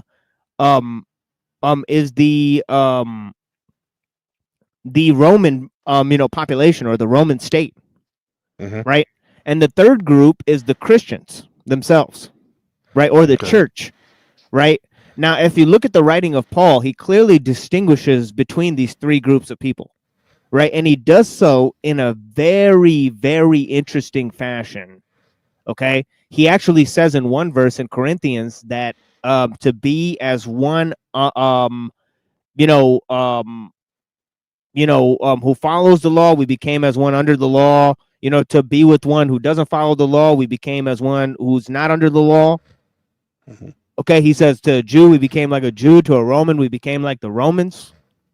Right, so he's talking about how he can subdue these various forms of cultural institutions, right, and religious institutions, right, and he can sort of surpass both the synagogue as an institution and the Roman state as an institution. Now, he mentions both of them, right, and that's why in the Christian idea you have the foundations of the doctrine of the separation of church and state, right? So going all the way to the 1100s, right, from the first century to the 1100s, you have this strong idea of a separation between church and state. St. Thomas Aquinas in the 1100s, he says that these two should function as parallel institutions, just as faith and reason function as parallel institutions in the human spirit, right, or the human soul, right? So this whole idea, right, came to fruition in the whole idea of democracy, where once the church fell away as an institution, they had to develop the state, right, and the autocratic government. So it's a very, very interesting notion. So at the one end, the Bible has a separation of church and state. On the other end, so this is all culminating, in the writings of Paul, right? But yeah, so he wanted to say that Christianity is the project of merging, right, the religion of the Jews, right, and actually, universalizing it and making it also a religion of the Gentiles, right? So he said the Jews and the Gentiles, right, which is everybody, right? He said they're going to be merged, right, into one through the Christian message, right? So he wrote this in Greek, right? He's a Jew writing in Greek, right? So it's fascinating. I mean, that's the when you say the Jewish Hellenistic, the Hellenistic is the Greek component, right? Oh yeah, like That's Philo what of we mean by that. Alexandria. He said that Logos was the firstborn son of God, right? But by Logos, he did not mean Jesus. He meant the creative reason, right? And for him, he was sort of a Middle Platonist, right? And he didn't even know how to speak Hebrew, so he was very, very culturally assimilated into the Roman society at the time. It's like with Ragamuffin was saying about some of those people in America during the 1800s, Black Americans. They were like, they may not have known the Christianity and all that, but they just had a knowing of it from whatever other cultural programming they have of their own. Yeah, I mean, they're all speaking the same language. Would you say that the Jews were kind of like the priest class of all this? Well, we it say depends on what you mean, because there was different sects of Jews. You have the Essenes, you Right. have the Pharisees, the Sadducees. You have a lot of them. Actually, I didn't know this. I've been getting my mind blown lately by just looking back into history. And okay, check this out. Apparently, most of the Jews that worship Yahweh, if you look in their other contextual content, like the Talmud and stuff, they reference Yahweh as not the creator God, but as an intermediator between the main God and and what they need to do. So they think that the creator source is just off on vacation somewhere, and Yahweh is the one dealing with them down here. The manager. Yahweh is the one that wants the sacrifices Yeah. and wants all of that. So Okay. it gets Now, really interesting. Can we go even back farther? Because I've heard the claim that these Jews were actually learned from the Egyptian priests or the Kushites and stuff like that. Is there a connection there? That's a good question. I'm not sure on that, but there is a really interesting connection between the Essenes and the canon that's in Ethiopia of the Bible, as well as the Rastafarians. There's a connection, and I think that's really fascinating. Yeah, yeah, yeah. And I see that you seem like you're very that you got that. I feel that vibe with you, Rastafarianism. That's me. Yeah, that's where the namesake yeah. comes from, Ragamuffin. Yeah. Yeah. Yeah. Funny you say that, because I've been under the, shout out to Marathon Canada. I've been under the Marathon Continues Nipsey Hussle chamber the last couple of days, looking at different things about him and his brother Black Sam. They're what do they call that? A Trarian, which is very close to the Ethiopians, right? They have an interesting. They're pretty old Christians, right? The that's Ethiopians, cool. yeah. I didn't know that about Nipsey, and it's funny you brought him up, because I didn't really know who he was or much about him until my homie talking about it. I have a homie that I used to keep up with named G7, and this homie calls himself that because he's been shot like 7 times and survived. But he used to gangbang with Nipsey Hussle and Snoop, and comes from the Oakland area, and he knew him very well. Yeah, he was definitely someone that Marathon Cat can say it better than me, but I'll say it because I'm here. That he was a Rolling 60 Crip, one of the most notorious gangs in South Central Los Angeles. However, he was very versed in like spirituality and metaphysics and stuff. People say Nipsey's an interesting dude, bro. Yeah. Yeah. I think this is a question. Maybe Machine can hit this, or you Rag can hit this too. Yeah, because we've been talking about Freud a lot lately in the Discord. Yeah, he said, good point, but there's more than just the ego. The id and the super ego are also interdependent with ego, as well as complete cycle of mind. Yeah.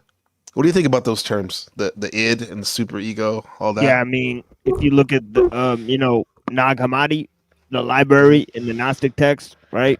They actually have book 10 of Plato's Republic. Right, and if you look at the verse, it talks about a lion, a man, and a multi-tentacle beast. Right, so the multi-tentacle there you go, beast, right there. Break it down, Machine. Yeah, the multi-tentacle beast represents desires, right? That are that are essentially behind the man, right? Okay, motivations, right? Well, the motivations are in front of him. That's the lion. Okay. The lion's in front of him. And the man who's the reason, he's sandwiched between the lion and the multi-tentacle beast. I mean, right? So he shows this 3-part soul, the tripartite soul, right? That's actually what the Freudian psychology, if I had to guess, is actually based on. I mean, it's about logos guiding these other two, which is thumos and eros, right? So, which is the passion and the desire, right? Yeah. Reason guides passion and desire. Right? So the id would be the which one? What part of the beast? The Well, I id. think the thumos would be the one that cares about society. I mean, right? Okay. So that would be the super ego. I mean, Okay. Yeah. and then yeah. So then the other two would be, the desires would be the passion. That would be the lower self. I mean, Mm-hmm. I mean. So Yeah. and I think it's more of the unconscious, right? The subconscious and the conscious mind. You mean? Mm-hmm. I mean that's more of the tripartite soul. You mean? Mm. You know? It makes sense. It would already be Yeah. there. Yeah, because the tentacle beast doesn't really think about what it's doing. You know what I mean? It just doesn't, huh? Yeah. Yeah, and the beast is sort of led by passion. You know what I mean? So it's not led by desire, but it's led by a love of one's own. Mm. Right? Yeah. So it wants to actually defend the pride. I mean, Yeah. I mean, so it doesn't. So it'll forsake reason and desire, for like the family and the country. You know what I mean? Mm-hmm. Yeah. Like a warrior. It's the warrior Yeah. chamber right there, man. Yeah, and I think who's your king? Yeah, exactly. Yeah. Dang. There's definitely a difference when fuck it, glazing or whatever. There's definitely a difference in like even when I talk, but especially like I said, bro, with Machine, when you're talking about, and even Ragamuffin, when you guys are talking about what you're really passionate about, we can really see it, man. We can see it like we can literally see the words almost. Knowledge, what do they say that? The logo seen? When someone's passionate about what they're talking about. Even if not to say you're talking about bullshit, but like, thank God you guys aren't. You're on some high level righteousness, But like, when someone's talking about whatever they're passionate about, it just lights up, and you can like literally see the words manifest. They're painting the picture, Yeah, for sure, for sure. I'm just thankful for you brothers because man, it ain't been easy out here. Yeah, yeah. Man, I feel like you're alone sometimes, bro. That's why I was playing. I don't know if you heard earlier. I was playing that Under the Bridge. Oh by yeah, the Red yeah, Hot, by the Red Chili Hot, Peppers, yes, sir. Yeah, Good man. one. Yeah, and this broadcast is called Panelverse Addict, but I mean we're an addict to many things, and sometimes all you got is that he called it the city. Anthony Kiedis in the narrative, he's talking about the city is Yeah. with him wherever he goes, right? And Machine, you were saying, now check this out to bring it full circle again, like that feeling that you're never alone. In a bad way, it could be that autonomy of the system, right? The sentient, it's almost the sentientness of the system. That's why it comes, I wouldn't say necessarily that's a good thing. Would you, Machine?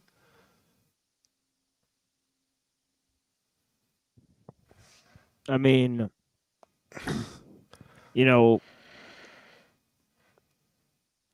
I think it's not, because I think it's a cop out to sort of blame the system.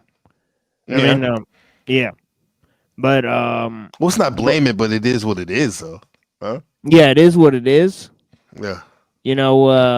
But to sort of assign to say that it's doing it because it's a bad system, or that it's because of the people that are doing it. No, it's just because of the system itself. I mean, so I mean, it's gonna do what it does to a certain extent. Mm-hmm. I mean, and I mean, a city is gonna do what a city's gonna do. I mean, like your body is too on autopilot. All the functions it does. Thank God. like I know how how my body goes on autopilot right when I enter a city too. Mm-hmm. There's specific shit where like I don't know, I don't know if you guys have this, but like my thoughts all of a sudden start to move faster the minute I get in contact with a city, right? Yeah, man. It's like some everyone's weird thoughts shit. are going through you. Yeah. like and going out. Like, yeah, this is why I think more and more people have social anxiety and stuff. Well, yeah, I mean, the tech's designed to hit the ego and drain the ego and force us into the ego, and so that's a thing. Also, our different levels of consciousness separate us because if we're really doing our own work, that's naturally going to produce people falling off of your life. But that's okay because the more authentic you get, the more authentic you are, and the more you step into your authenticity, the right people will show up in your life. And I couldn't have found a TML or an NPC if I went looking. You know what I'm saying? Y'all just showed up when you showed up. Yeah, yeah, And here we yeah. I are love to it. tell the tale. Happy for that. And it's Yes, good sir. too because if we're gonna be cycling through people's thoughts and stuff, you better be you better surround yourself with good good things for you, you know, rather than look, because I've done that, bro. So that's what I think I'm sick of when folks like me say I'm sick of the Panelverse. Well, it's because I'm hanging out in the fucking ghetto of it. I'm not hanging around the right people in the sense that where if we are exchanging thoughts verbally and non-verbally, like they're flowing through us right now, it's gonna be okay, rather than all this other. So I feel what you're saying, Ragamuffin.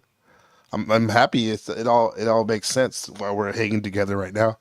Oh, absolutely, man. And I mean, and it's just staying consistent as the people, we're not humans doing, we're human beings, right? So we have to be in a state of being at all time and the best we can. And when we keep that vibrational state of being, just trying to be the best version of us, not being shaken by the nonsense. Well, we don't give ear to that. And a lot of times what I've noticed is the more you just project out the good stuff and not the bad, you're going to just deflect those other energies are only going to try you so much and they're going to get bored.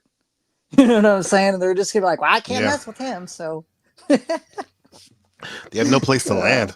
yeah. They can't land it or latch on to anything. Can't It's like having a very Yep. you can't land it, like you said earlier. It's like having a highly alkalized mindset where the disease can't have nowhere to function or flourish. Mm-hmm. It burns up. Yep. Yeah. There's Patrick has a comment. I don't like large groups of people. I can feel people's energy. It drains me when I touch them or touch things that they've touched. Yeah, that's a weird thing too, because here in Taiwan, it's definitely not like America. Because if you like rent a place, or even probably even if you buy a house, sometimes people leave their old furniture in the house. And some people like that shit, but for me, I like to start new. Yeah, I think there's something about the clearing out of the old to make room for the new. Now check this out. Have you guys noticed this? That it seems like when people are dwelling and residing in low vibrational energy as a standard mode of operation for them, they end up getting into their shadow and not aware of it. Like they turn into an Agent Smith, and then a lot of times what'll happen, they'll trigger your shadow, and if you let it out, then you'll get the worst end of it. Like, what'd you say that for? Why are you acting like this? And it's like they're just oblivious to their own bullshit. It's like, wow. It's like the best thing you can do is to take a moment and not respond. Like I heard this recently. This is profound.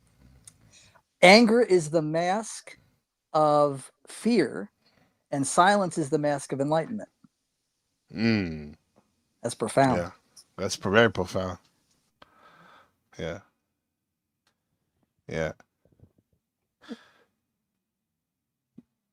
Oh, we got Miss Sherelle, Miss Snowfire up in the chat. Word up. Yeah, what up, Snow? We're being silent. We're being very enlightened, my friend. What's up, Snow? Good to see you. Inward and onward. It's a pleasure. There you go. Yeah, he that is slow to anger is better than the mighty, and he that ruleth his spirit than he that taketh the city. Ooh. Yep. It's high powered, man. Yeah.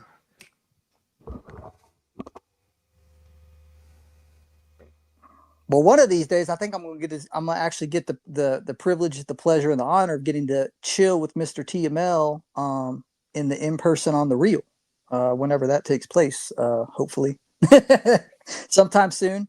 I don't know where you are with that at the moment, TML, but I look forward Oh to yeah, it, but my brother.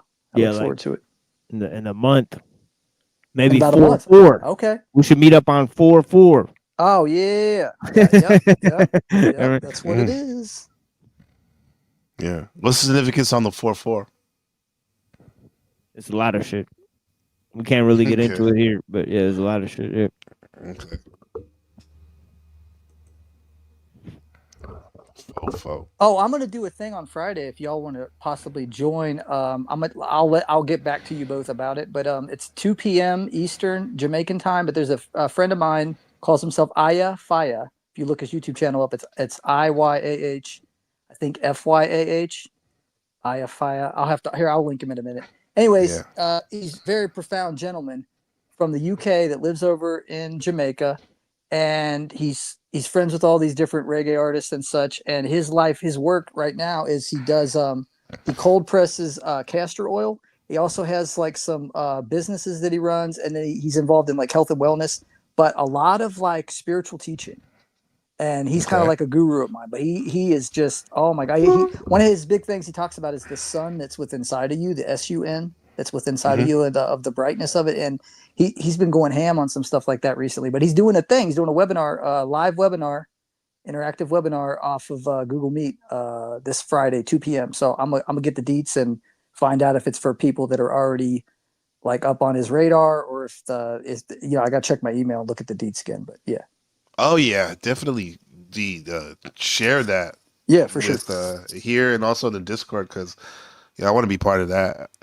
Okay. Yeah, even if I can only catch part of it, because I probably have class sometime at that day. But but yeah, I want to see that, because especially if he has like profound things to say, and he also like shows improve by having a healthy lifestyle.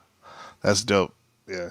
Oh, no, absolutely, he does, and he's a musician as well. So he's a really cool cat, and I've chatted with him once over Facebook, but we've been talking about keeping in touch and keeping the collab going. But yeah, I'm looking forward to that thing Friday, and I'm gonna link his channel in just a second here. Okay.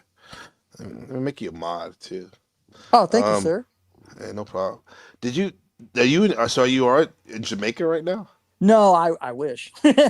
No, I reside in Cincinnati, Ohio. Okay. Yeah. Nap Town. Yeah. But it's a trip to me that Jamaica's on the same time that I am. I think that's wild. I'm like, what? They're on Eastern Standard? That's crazy. That's perfect, man. Yeah. Oh, it sure is. Yeah. Yeah. Miss Alexander, Ashima Alexander, she read my chart and she introduced me to this topical form of astrology where you can ley line your natal chart over in the map of the world, and certain things like match up. Like, it's crazy because like like Taiwan is a big component in my chart when she overlaid it on this on this. So I bet you have Jamaica somewhere on your natal chart. You know what? I think I do, and this is a weird things that I found out about. So I found out Bob Marley passed away in 81, and I was born in 81. Okay. And there's just there's some weird similarities of my upbringing and his, and how both of our dads weren't really active in our lives. And, he grew up half white, half black, or whatever you want to say. I don't even subscribe to these terms because it's silliness. But yeah. So he's these two different nationalities, and I grew up as a Caucasian kid with thick, coarse, ethnic hair. You know what I'm saying? Yeah. So neither one of us fit in our groups. Hair like wool. Yeah. Oh yeah. Exactly. Yeah. And I started. I feel you on that chamber. You what? I feel you on that chamber. I'm Blaxican.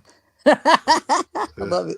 Yeah, when I started getting into reggae and singing, because I do a variety of music, like hip hop, and I've been working on some instrumental stuff. But like when I started doing reggae, I found this gal down south who's like from Louisiana or whatever, and she's from Jamaica. She heard me sing. She's like, "You sound like a young Bob Marley," and I'm like, "What?" And it's like there's just these little weird things every now and then that it's like I definitely feel there's some type of weird connection. And then I had a spiritual person read me one time. She says, "I feel like Bob Marley's trying to connect with you." Like, she said that. She didn't even know that I was into any of that. Didn't just said that all of a sudden one time, and I was like, "That's weird."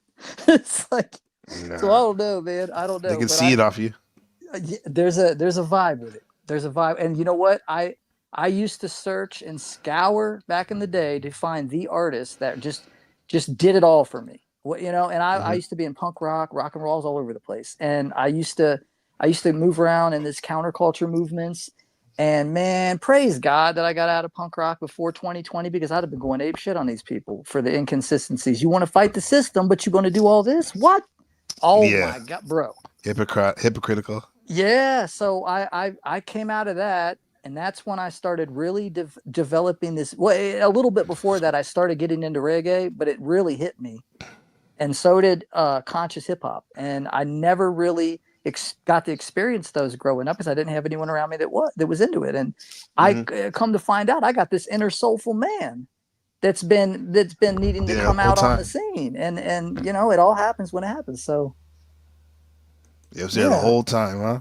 It's there the whole time, just buried underneath all the rubble. You just had to get out the way, huh? I had to get out the way, man, and let it out. Clear it away. Yeah. That's it. Yeah, that's dope. But Bob Marley's music has become the most staple for me. And I can't think of a singer-songwriter that had such an impactful sound, and what he accomplished quelling violence in Jamaica when he came back. Not everybody knows what all, you know, I talked about it with my mom one time. I got her to watch One Love with me, the movie about his life. And she was like, well, what did he do? What was the big deal? I was like, Mom, you have no idea what this man did. I mean, he brought an entire world. He brought the whole world a culture of music. So much music has came from Jamaica is just amazing. All the different variants of style, from ska, reggae, dance hall, you know, rock steady, all that stuff came from there. And all going on around the time that the Motown stuff was going on over here. So it was like wild. That's right. That's right. It's very soulful. Yeah. Yes, it Especially is. the old dance hall. The old dance hall. Yeah. Absolutely. Yeah. Yeah. And I vibe off all that shit, bro. And Marley's music touched me at a soul level. I remember going to see, this is beautiful. I got to share this. I smoked some Maui Wowie. So, okay, I was a little bit short on money. And I had been praying about getting to go see One Love because I'd been so excited about it coming out. And I'm telling you, I heard this inner voice tell me, hey, you're going to get to see the movie. Watch. And that somebody came out of nowhere and blessed me with money to go. And I had enough to go get some snacks, whatever. And I had some Maui Wowie I smoked before I went in. The whole time I'm watching the movie, I went there by myself, just watching the movie. I start weeping and I can hear God talking to me. And he said, I gave you punk rock as an outlet for your anger. And I brought you to reggae to help carry you home. And I'm just like weeping, bro. I'm like, man, this is amazing. That's beautiful. Oh, it really is. Kind of like the punk rock was kind of like your detox. That hardcore wormwood or whatever people use. Exactly. It was my workout. That was my workout regimen. Yeah, that and skateboarding, bro. Yeah. And which I love punk. I do love old punk rock and shit. Like, but we need that spiritual the other you know, spiritual element of music. And that's where the reggae came in for you, huh? Absolutely. Well, that and it's before reggae. I got into the ska, like the second wave ska, like the ska punk bands. That they started dabbling with that, and then that got me into looking into old ska, and then it all just kind of came together. Yeah, that's dope, man. Yep. So life's been interesting, and here we are. Yeah. No, I like that story, man. I like that narrative, bro. The origin story. A ragamuffin, because music is. Someone goes, "Who are you?" Well, you can. A lot of that is the music you grew up with or that you cherish. That's right. Yeah. Like for me, people would know that. Like the people who know, especially that have been following the channel. Like my thing, you know, I'm a hip hop head for sure. I was raised with it. We basically the same age almost, and but I was raised in my household to listen. Like my mom would listen to fucking folk music and country outlaw music. Oh, wow. So that's also a big part of me, and among other things too, you know, classical music too and all that shit. But like, it's wild how music. It's like a time machine, man. Like Machine Lies though. Like Machine. I remember you saying on your interview with Nakajita. That's his name. Nakaketa. I said Nakacheta. I'm making up shit. My own language. No, but Nachaketa, like a Machine you were talking about, like in school, you know, you used to go home in high school and you played that Zelda, right? You'd be like fucking mashing with that Zelda, but then you would listen to hip hop and whatnot. But like, what did it for you? Because music, we already know, but you're a philosophy, like, you know, master. But what about music? Like, where's your origin story with the music when it really started to touch you, bro? I think it was, Wu-Tang Clan. I was really Yeah, impressed with there you go. Asian. Yeah, I was really impressed with Asian Yeah, culture. yeah. And then, so, like I used to, you know, like watch kung fu movies, like do all that type of stuff. I mean, so really, I started listening to, a lot of, I guess, that type of music, you know, and then the type of ideas, that he was talking about, because, especially the RZA, right? So I actually looked into what he was reading, and then I looked into the interview he was having, and he used Lao Tzu to explain his, the abbot. So he made a reference to Lao Tzu, chapter 66, to explain why he calls himself the abbot, and all the stuff. So, you know, so in that whole idea, and also, I read a lot of books at the time. So, the two main books, because I really wanted to learn about political science, and I really wanted to learn about, like, samurai. Right? So really, The I way got of the into, samurai. Yeah. yeah. So I got it. Yeah. So really, I got that book really when I was young. And then I watched that movie Ghost Dog: Way of the Samurai, Oh, and that's then I really, beautiful. yeah, and then I heard the music in That's a that musical, movie. They're gonna make Yeah, a musical out of that. Yeah. the music in that movie was so beautiful, especially a song, I think it's called "Flying Birds" or something like that. Right? I used to Mm-hmm. listen to it on repeat. I mean, Mm-hmm. so he had this one beat that he composed that really stood out to me. I mean, and you know, so yeah, so so Ghost Dog, Way of the Samurai, so I read the entire book Hagakure, Mm-hmm. that's based on, Yeah. you know, and very remarkable passages in that book, Mm-hmm. especially lines about going beyond reason, and that I was very, very impressed by. And the same thing in Lao Tzu, right? So those type of sources to explain Asian philosophy, I was using. So Yeah. so that was like when I was really, really young. This Mm-hmm. was like when I was like, in middle school and shit. Oh, So you weren't even in high school yet. Damn.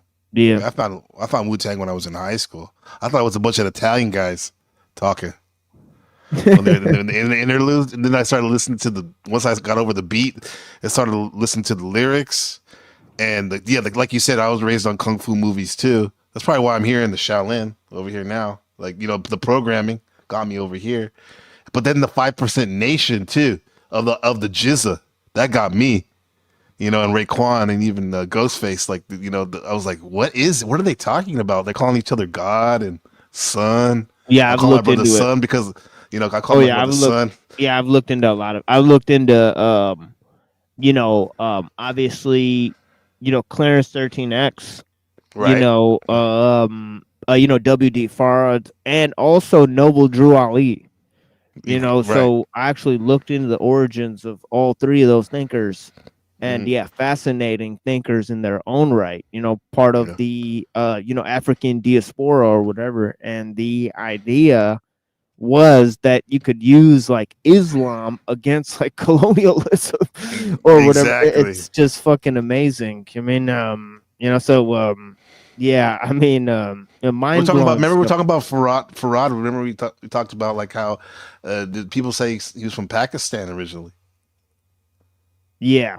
Yeah, and the Yeah. whole Yeah. idea where they reversed the sort of cosmology of of British Israelism. Mm-hmm. And especially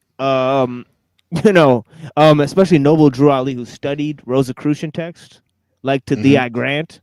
Right, and actually broke them down I mean, and then reversed engineered their sort of international politics, right? And said that Yes. actually, black people discovered America, and it was called El Morocco. Well, I mean, Morocco, right? right. So That's right. so Yeah. so he actually totally reversed this whole idea of the secret destiny of America, of Manly P. Hall.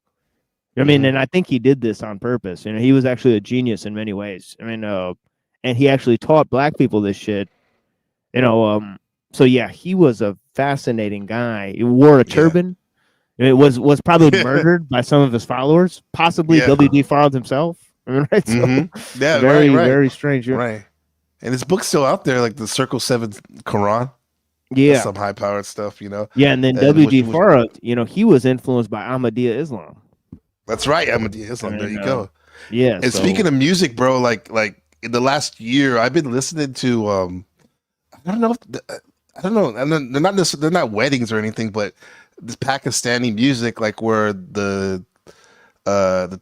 and it has to be going on, I would think, like more in the rural area where they have these gatherings where all the men are there and they have in their they have they're shooting like AKs as this guy's performing I guess traditional Pakistani music, like songs and whatnot, and his voice is just booming, bro, hitting the chakras, and they're using the instruments. They're kind of like similar, like the ones I've seen at the ashrams, the Indian ashrams. It was kind of like an accordion thing, and other musical things. Well, Excuse my they ignorance. a lot of those instruments come from northern Pakistan. Okay. Originally, yeah. Yeah, But these yeah, and there's- get-togethers are fucking the energy, bro. It's ridiculous, man. Yeah, And then they be there's shooting even, weapons in the air. Yeah, there's even a genetic similarity between people Mhm. from Poland, people from Scotland, and they use those accordions. They also use them in northern Pakistan. So there had to be some sort Right. of trade, because bridge. people don't just have Mhm. the same instruments. No, the they same don't. musical. No, they don't. Yeah. I mean, right? That's highly strange, right? So Yeah. In that sound that the accordion, the instrument, it reminds me of the hum of the universe or the system or whatever's going on, bro. yeah, it really is It's beautiful. the ambiance in the background that's constant, huh? It's like Oh, yeah. I love it. Yeah, yeah. That's like Mexican music, bro. They use the accordion too. It goes back to when the Germans came to Mexico, like I think in the 1920s or 30s, to build like engineering, like some infrastructure stuff, and they brought their tubas and their accordions, and that's why you see in the narco music, the banda music, narco music, they use their accordion and all that stuff. Music is just I'm Yeah. gonna send you my track that I did. I did a song Mm-hmm. a while back called Egyptian Accordion. That's all instrumental. mm, And I Egyptian found accordion. I've added a bunch of loopers together and threw it all together, and it basically sounds like an Egyptian accordion. It's just got that vibe. Starts Yeah. off with some tribal drums, and then it goes into it. And yeah, yeah. so yeah, I'll That's shoot that dope, over, bro. man. Yeah, yes, sir. That's dope, man. Yeah. Machine is please send that. I put your mentor in the chat. Oh, His cool. his channel and his name Eye of Fire, right? Eye of Fire, Fire. Yeah, Yeah, I dope. think y'all would like him. Anybody that is looking for into more spirituality and such, I think you guys would like him. He's very Mhm. well rounded. He's knowledgeable about a lot of things, and there's like a peaceful gentleness to him. Mhm. So Well, I think need that's more what of what that. drew me to his channel. Yeah. Definitely need more of that. Yeah. Especially here in the Nat Town. I'm over here in Taiwan. Over there in the machine with the Great Lakes. Yes. Yeah. It's But yeah, dope, I grew man. up on the kung fu movies too. And another little thing y'all don't know about me is that back in my more materialistic days, I collected shit from Japan. I had these hand painted sofubi, which is the Japanese word for soft vinyl. So I had these Mhm. hand painted soft vinyl figurines, kind of like, think of Godzilla, like on the order of that, but they were just people's wacky, weird creations, ranging in all different sizes. Made out of kind of like a soft, pliable vinyl material where if they attach the head and the arms and the legs, they kind of are like a doll catch. So like they push them in there and they don't really come out. But it's all hand painted and airbrushed, and yeah, I was like big into that shit for a while, man. And yeah, so I vibe off of that. And when I grew up, I used to go to car shows with my uncle that used to drag race, and he had a 1960 Chevy Impala hardtop, red and white with the dice and shit, man. And I got to go to those car shows and heard all that old classic music, you know, doo-wop and early rock and roll, and that's kind of what got me started. Shit. That was my shit. Yeah. Yeah, that is the good stuff, right? Over there, and then the Motown music. Oh yeah. Yes, sir. Yeah. That music is powerful too, bro. Like Otis Redding and the doo-wop. Really you're right. Like just like that song. Was it "As Long as I Got You"? Where they get Cream from? Wu-Tang got the beat. The RZA got the Cream from that old Motown. I don't know if it was Motown, but it's definitely in that doo-wop era. As Long as I Got You, man. Like, yeah, that music. And the funny thing is, those songs were very short back in the day, huh? Oh yeah. This compared to now, the songs were very short, but they hit hard. They do, and I think that brings up a good point. That less is more. It doesn't always take a bunch of bells and whistles to get a point across and to put out something that that's just beautiful. And it's not to take away from anything that's more complex, but I've always tried to apply that in recent years. Less is more. Keep it simple. More. Yeah. No, that's a fact. Like this right here. We'll play this for a second before we pimp out. This it, Machine? Oh yeah, Flying Birds. Yeah, exactly. Yeah, this is one of the deepest shits I think he produced. This is his top, and definitely in his top 10 beats.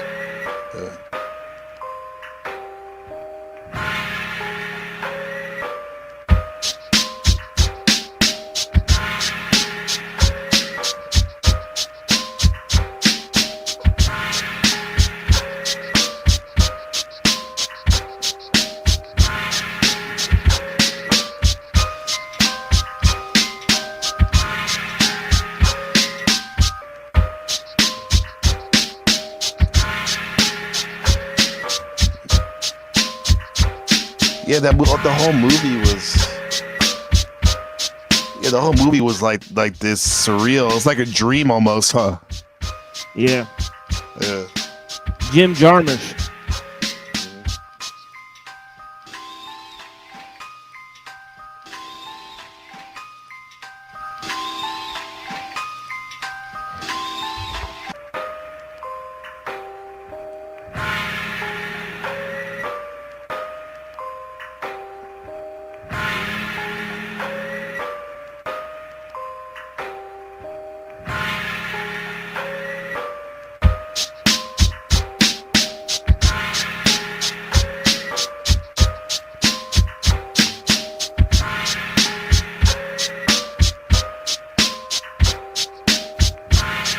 He didn't say much, huh, Ghost Dog?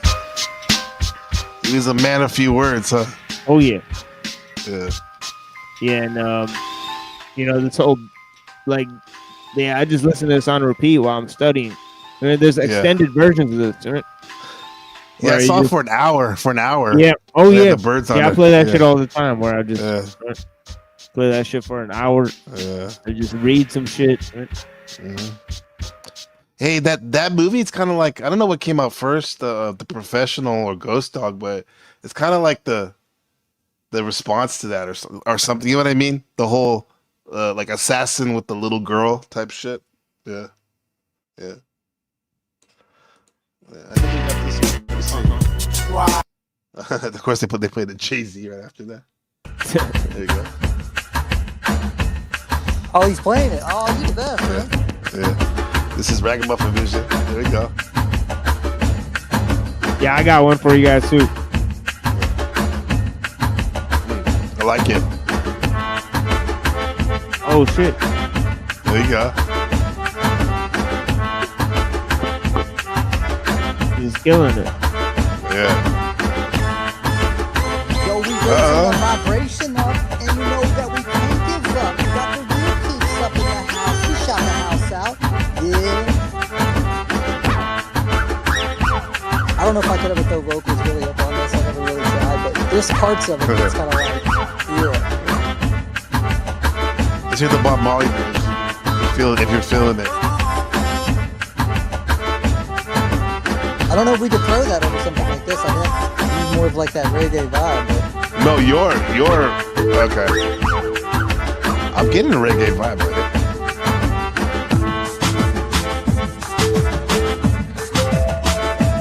You like something like out of Babylon, children just want to be free.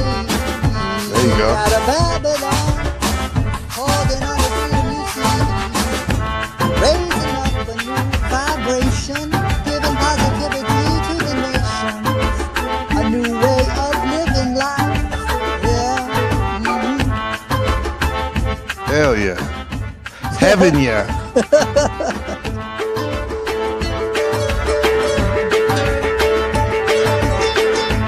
Yo, you got the straight Middle East Egyptian right there. Yeah, this thing came together so well. I did an Afro beat with it called Boogaloo that's got a really good vibe on it as well. So yeah, I love this running sound, man. Oh, Truthism. Good to see you, bro. Truesome. Always a pleasure, brother. Check out his shit.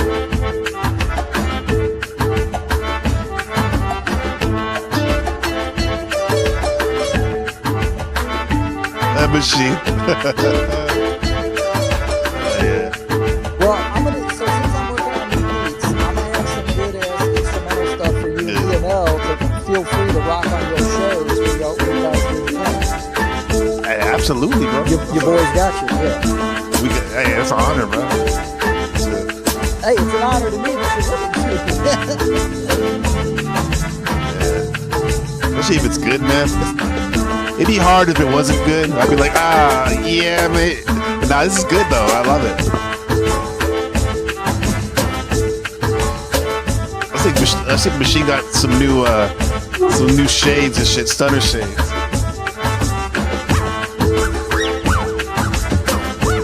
Oh yeah, that's what's up.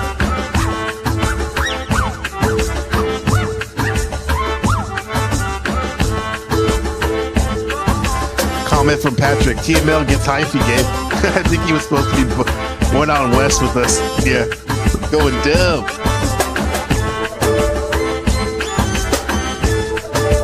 Oh, this is what I call happy music, like Saturday music. Happy music. You know? Yeah, Smile when you listen to it. yeah, okay. When I first got this, I had to leave my message in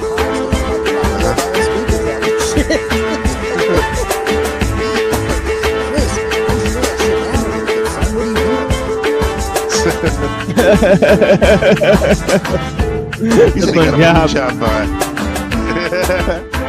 Hell yeah. Shout out to fucking Dancer over there on the other side of the pond. The United Kingdom of superheroes. Shout out to Chicha Vatni from Punjab. There you go.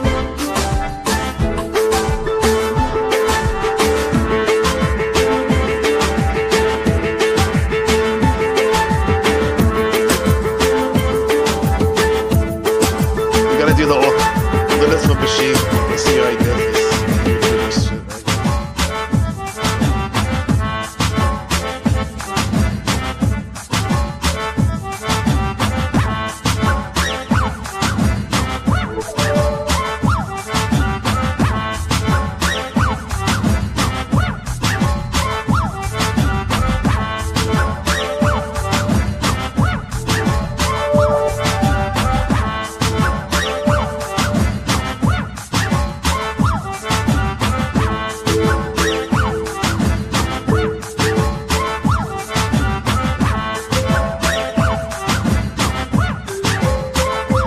Word to your mama. Word to your mama as well.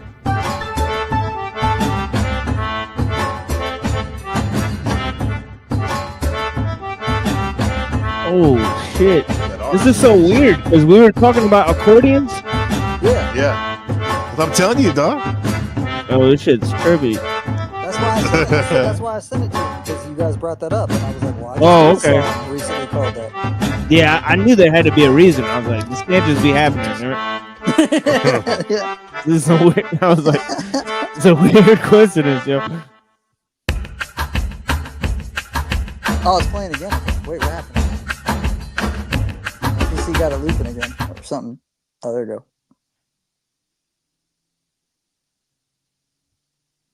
Oh yeah. Yeah. If you want, I don't know if you feel like it, but that "Where My Lion's At," that's a short 1 minute with me with some vocals, and that's a like a rouse the troops up type song. "Where My Lion's At."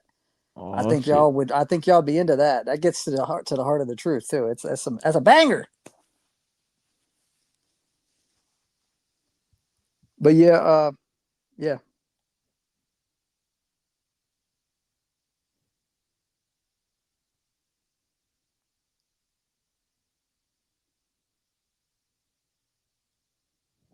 Yeah, you gotta slice the pie. You know what I'm saying?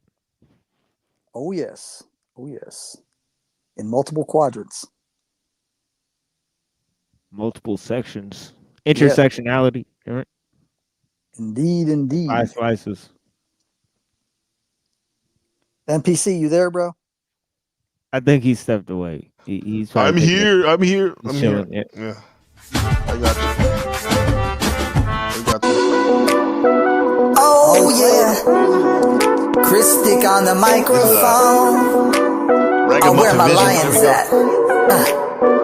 Yeah, oh, where my lions at? Now where my lions at? Gotta be strong, and that's a fact. If you a lion, then it's time to stand tall and let that roar out, Jack. They've been holding us down in a Babylon. Long time been coming. Yeah, yo, we stepping on the scene and we straight frontin', shunning all of that evil that's been done in and in the land that they try so many times spreading all their lies. World government's been lying to you, and now I'm here to speak the truth. Yeah, we speak the truth and hit it out the park like Babe Ruth, and that's what we came to do. We ain't gonna waver. Check out the new flavor. Yeah, too many people have been bedazzled by the lies and the bullshit going on, but we got them eyes straight open, and now our whole body's full of light. Yeah, the third eye needs to open wide so you can see what they've been saying to you and me. Oh, it's about that wisdom applied. It's not time to run and hide. It's time to shine our light. So stand tall if you are mighty lion. Yeah, so where my lions at? Where my lions at? It's time to stand tall, and that's a fact. Where my lions at? Oh, where my lions at? Yeah.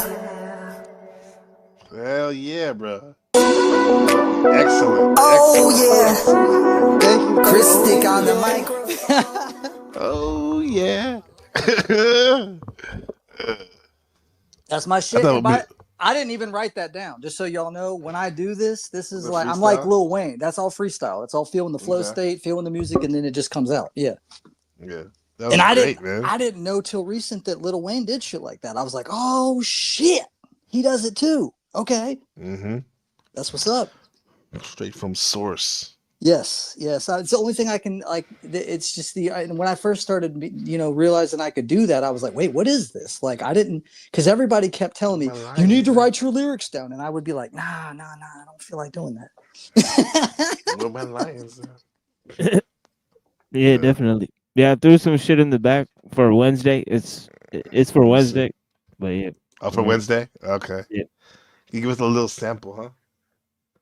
Well, that shit? it's more than a little. It's Oh, this is pretty- a screen? Ah, pretty- wait. pretty big. Shit called you around. Oh, shit.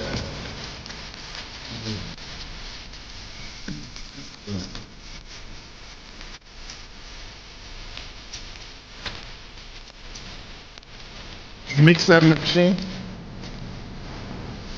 Yeah. Go. Governor. Boris.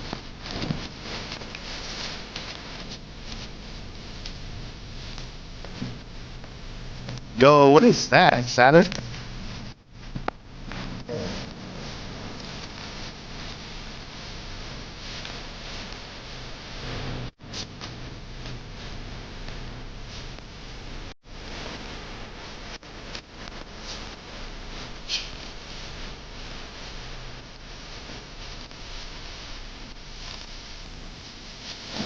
Oh shit, is that Mob Deep? Yeah.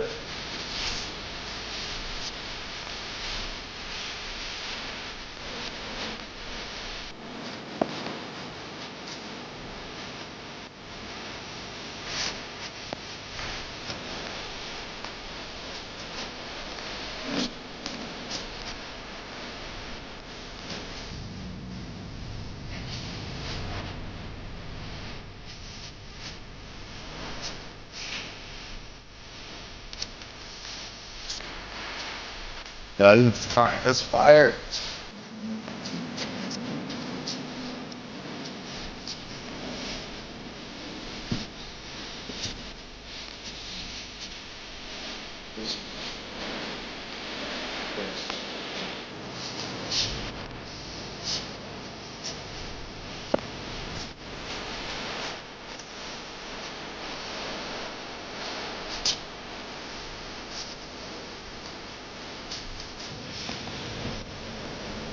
Mmm.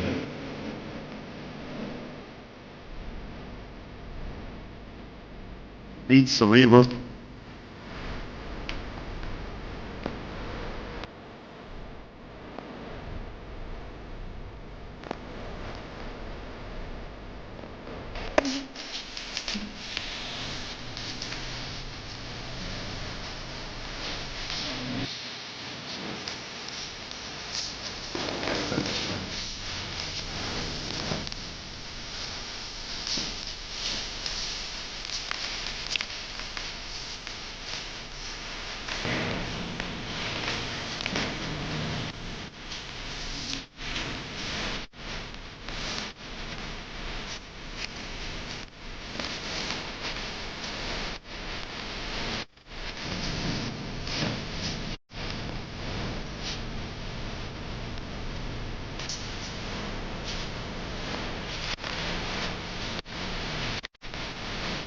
Yeah.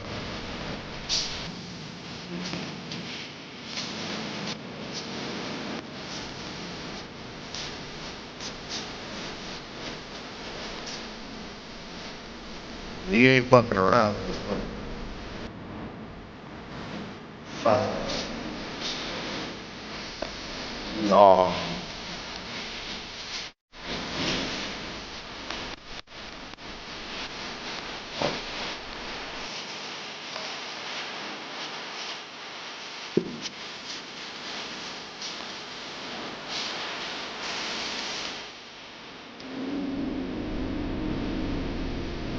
Trying to fucking. Yeah, you trying to win another award, a music award. Yeah, That was Alchemist dope. is in that the video, Uh huh. the Sonum. Oh man, I can't even pronounce it. Sonum luminescence. I mean, there's some wild shit. I mean, Yeah, man. phenomenon. What's it, the P900 with that telescope? Yeah, he said the light could be generated by shooting water bubbles with sound. So Mm. wild shit. I mean, that hitherto unforeseen consequences of doing that shit for sure. That's pretty surreal. What do they call that? Just position, position. Playing that Nas fucking Mob Deep, like with Queen Bridge with that beat and the images. Yeah, Yeah, yeah. What was the beat? It sounded like it did sound like very outer space cerebral. it's Golden Diva by Flying Lotus. Oh, Flying Lotus, of course, The deep of course, track, of Flying Lotus, course. Golden Diva. Yeah, some Yeah, wild shit. yeah. One of my favorites. Yeah, Yeah, it's heavy. that was the It's definitely heavy stuff. He's yeah. he's a nephew of Alice Coltrane. Oh, he is. Oh yeah, Uh, yeah. that makes sense. He's got a song called Auntie's Harp. You know what I Annie's mean? harp. Yeah. Auntie's Harp, man. All right. Yeah. And Well, Robbie yeah. Coltrane. And Robbie Coltrane's pretty deep jazz musician. I don't know if people heard. Very, postmodern elements in jazz. Robbie Coltrane. If people ever heard. Right? The son of John Coltrane's ripping it. Right? People don't even know about jazz. Right? It's still going. Right? Right. That's what's up. You guys got a favorite rapper? If you could pick one or even maybe like a couple or like a handful. Tupac. I mean, yeah, Dre. Cool G Rap has to be one of the top. I mean, Okay, definitely okay. Cool G Rap. Um, you know, um, there's a few that are Idea. From Idea and Abilities. I mean, I think he's top 3, really, right, in my I know opinion. you really like what's his name, and I just got turned on recently too. And you had been talking about him for a while, but it's the Mr. Liff. Yeah, Mr. Liff is Yeah, excellent. dude. Yeah, Yeah. Mr. Liff is definitely. Yeah. See, there's so many.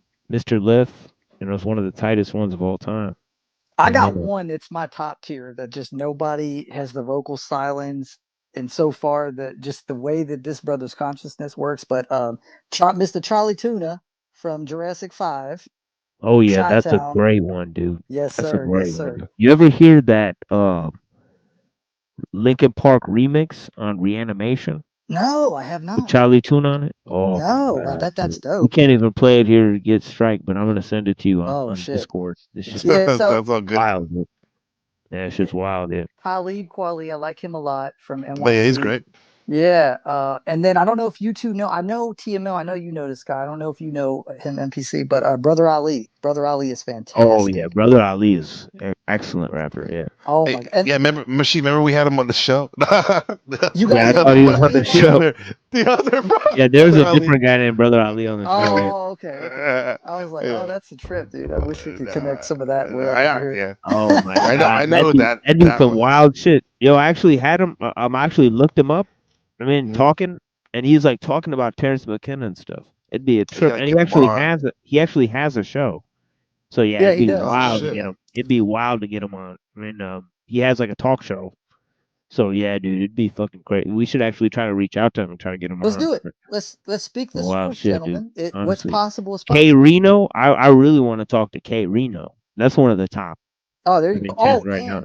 at some point, that dude I sent you, TML, and I got to send it to you, NPC, if you don't know this brother, but he is from the Netherlands. I know he's from Sweden, and he's called MC Promo, and he's been doing stuff for quite a while since the early 2000s. And I found out about him because of the French DJ La Entreloupe, who does a bunch of stuff with the reggae hip hop artists and Kabaka Pyramid and people like that. He was on one of those tracks with Al Barozi, the reggae artist, and I picked up on him, and I'm like, who is this dude? Right. And so he's this white dude from Sweden, and he's fucking phenomenal. And he's all about speaking about the system. And like, people talk about how people talk about Eminem all the time. Eminem this, Eminem that. I'm like, you ain't heard shit. If you think Eminem's the guy that represents, the He's whole alright. white rapper group, no, Yeah. no. Yeah, there's definitely a lot of black or white people that are much better than Eminem. However, I give him his props in terms of hip hop where he stands. Yeah, he Yeah, gets his you got to give for it. Yeah, of sure. But course, of course. not one of my favorites. So Yeah, but personally, if you've yeah, never heard MC Promo, I'm telling yeah, you what, you're in for a treat. I'm gonna link you yeah. because he's Okay, phenomenal. yeah, do it. Yeah, let me put this up real quick. This is a Flying Lotus. When I went to Coachella, that's actually the one and only time I tried ketamine allegedly. When I went into the tent with the Flying Lotus was performing. He didn't even performing this song right here. This is when we went to Coachella, 2012. Get it back.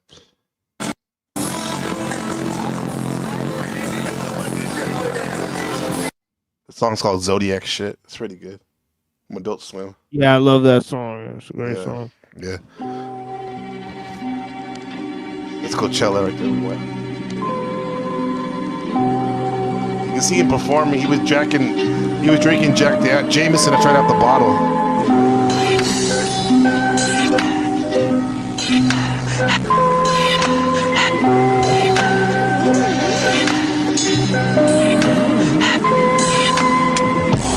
My friends from Queens.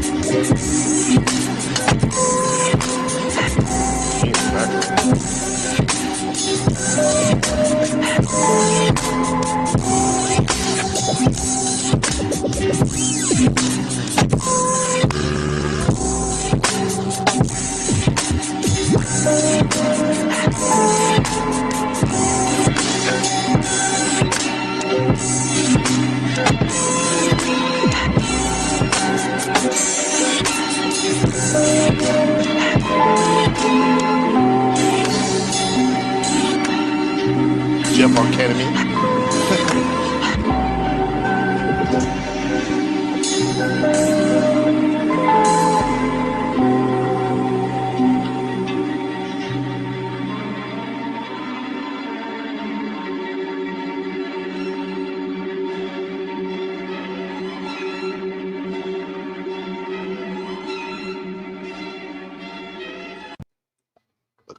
Acquitted Aesop Rocky.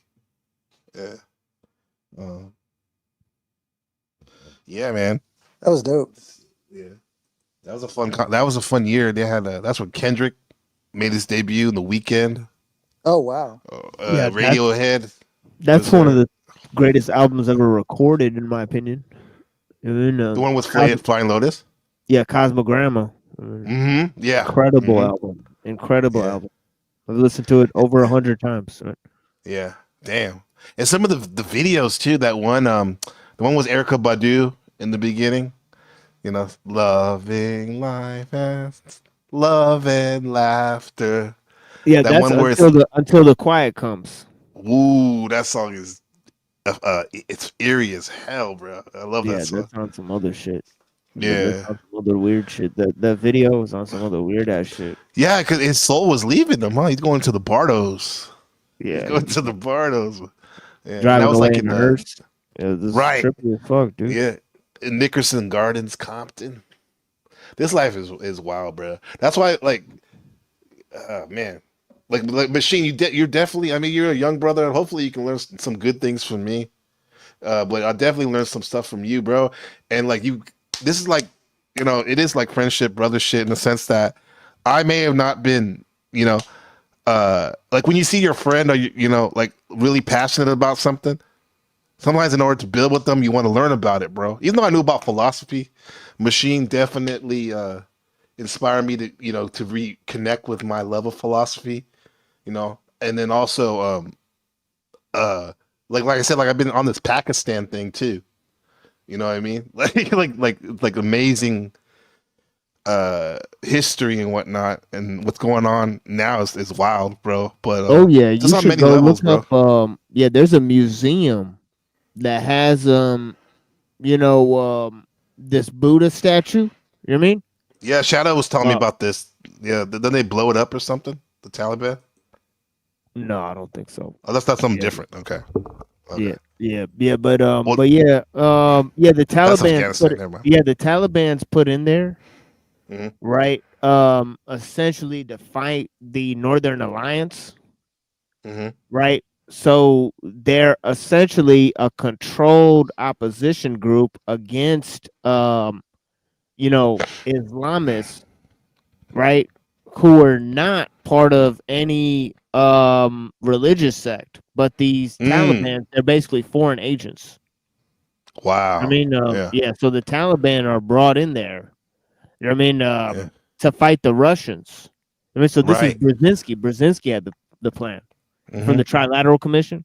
Yeah, weren't they like radicalized students from the masjid schools in the South? Yeah, well, this is the thing is that the Muslim Brotherhood and the Taliban and all these organizations were created by the Saudi, by the Saudis. I mean, right? They essentially sent like CIA agents, like people who work for the CIA and for Saudi Arabia. Operators, yeah. Yeah, operators into there. You know what I mean? To radicalize. I mean, if you look at pictures of Afghanistan from the 1950s, it was modernizing. Yeah, it was like Western almost. Some parts of it. Yeah. So this is the thing is that they wanted to put an end to all that because it could have became a power, you mean, in the region, you know what I mean, that could compete with Iran and Pakistan, and then you have another Muslim country there, you know what I mean?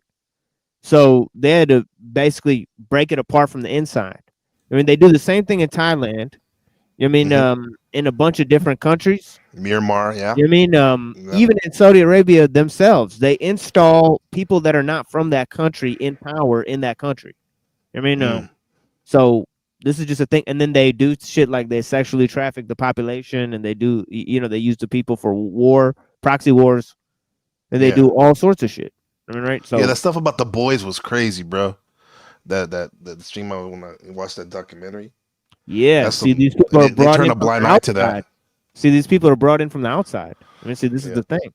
I mean, so that's the weird, part about it. I mean, and in terms of Pakistan, Pakistan has a lot of problems. Right. I mean, in terms of Pakistan itself was based on the idea of modernism. I mean, so Pakistan and India have a problem because of that, right? Is because they're 1 foot in an ancient culture and 1 foot in the modern world. I mean, and they're constantly trying to compete. I mean, on the industrial world. You know what I mean? So in a way, you can't really conquer, a place like Afghanistan. You can't, yeah. Because it doesn't really have a central, structure there. You know what I mean? Yeah. But not only that, they say they said it was the place where Alexander the Great said that's where empires go to die. Yeah, but India and Pakistan, they've been conquered from the inside out. You know what I mean? By spy agencies and all that stuff. Saudi Arabia, Israel, United States, all the ops that are possible have been run in those countries. But what is it about those countries? Like, because I did the stream before on Bangladesh, even. Yeah, Bangladesh, even, bro. And Bangladesh, Pakistan, India, Afghanistan. These places hit hard, bro. Yeah, these people are built differently. Yeah, in a good way. You get lithium from Afghanistan. You could get a lot of shit from Afghanistan. I mean, right? I mean, so the poppies. It's rich in minerals. Yeah, exactly. So, there's shit you could get from there. You know what I mean? And that's the thing is like Pakistan, Malaysia, Turkey. You know what I mean? They have Turkey. Yeah. Despite them being modernized, they have countries that will actually aid other Muslim people. So they're constantly having ops in those countries. I mean, right? Because they gotta break that. Because whether it's Russia, whether it's China, whether it's Israel, or whether it's the United States, you know what I mean? There's the specter of Islamic, extremism. You know what I mean? That they've been fighting against or opposing. For one reason or another. And it represents a threat against modernism itself. And they can't have that. Yeah, I think there's been an increased need to sort of, liberalize, and import Western culture into, India, and Asian countries, and all that type of stuff. And the reason is that, they want to essentially ramp up the acceleration of the world culture or the world system. So it's easy to see why they're doing stuff like that. Right? So when you say, what does that look like? Like when you say ramp up the culture? Well, it's just a matter of people having cell phones, the kids having cell phones. Okay, yeah, that type of culture, huh? Oh yeah, brain rot city everywhere. Or just people having cars first. Now people having cell phones. They get to have, with cars, you get to have private meetups. With cell phones, you get to have private communications. Even kids do. Yeah. Right. So, you're right. So it changes the game. It changes society. Right. The parents have less power. All right, it's actually designed to do that. All right, so people think that, oh yeah, cell phone's rather benign. Yeah, you could have a cell phone, keep track of your kids. I mean, and all this type of stuff. But the reality is that, you know, it's meant to culturally engineer people. Right? Yeah, it can put the children in very vulnerable situations. It can ruin marriages. Like we said about those meetups and all that shit, bro. It's wild, man. Yeah, before the people, the religion, the community would enforce the social morals of the group. Now it's just Wild West everywhere, huh? No matter what country you are, it's like nowhere safe. I used to think like, like even the Taliban in Afghanistan, there's weirdo shit going on there too. So it's Well, you like should see everywhere. you should see the Northern Alliance and the people that were fighting the Taliban. And they were hard as they were like some of the hardest people ever. Because they were fighting both the Russians and the Taliban. Yeah. So in the middle, huh? Oh my God! Dude, there's a famous picture I saw the other day of the Northern Alliance in the White House in traditional garb, warlords and fighters and generals talking to Ronald Reagan in the Oval Office. That shit was wild. Yeah, and obviously we know Reagan. Mm-hmm.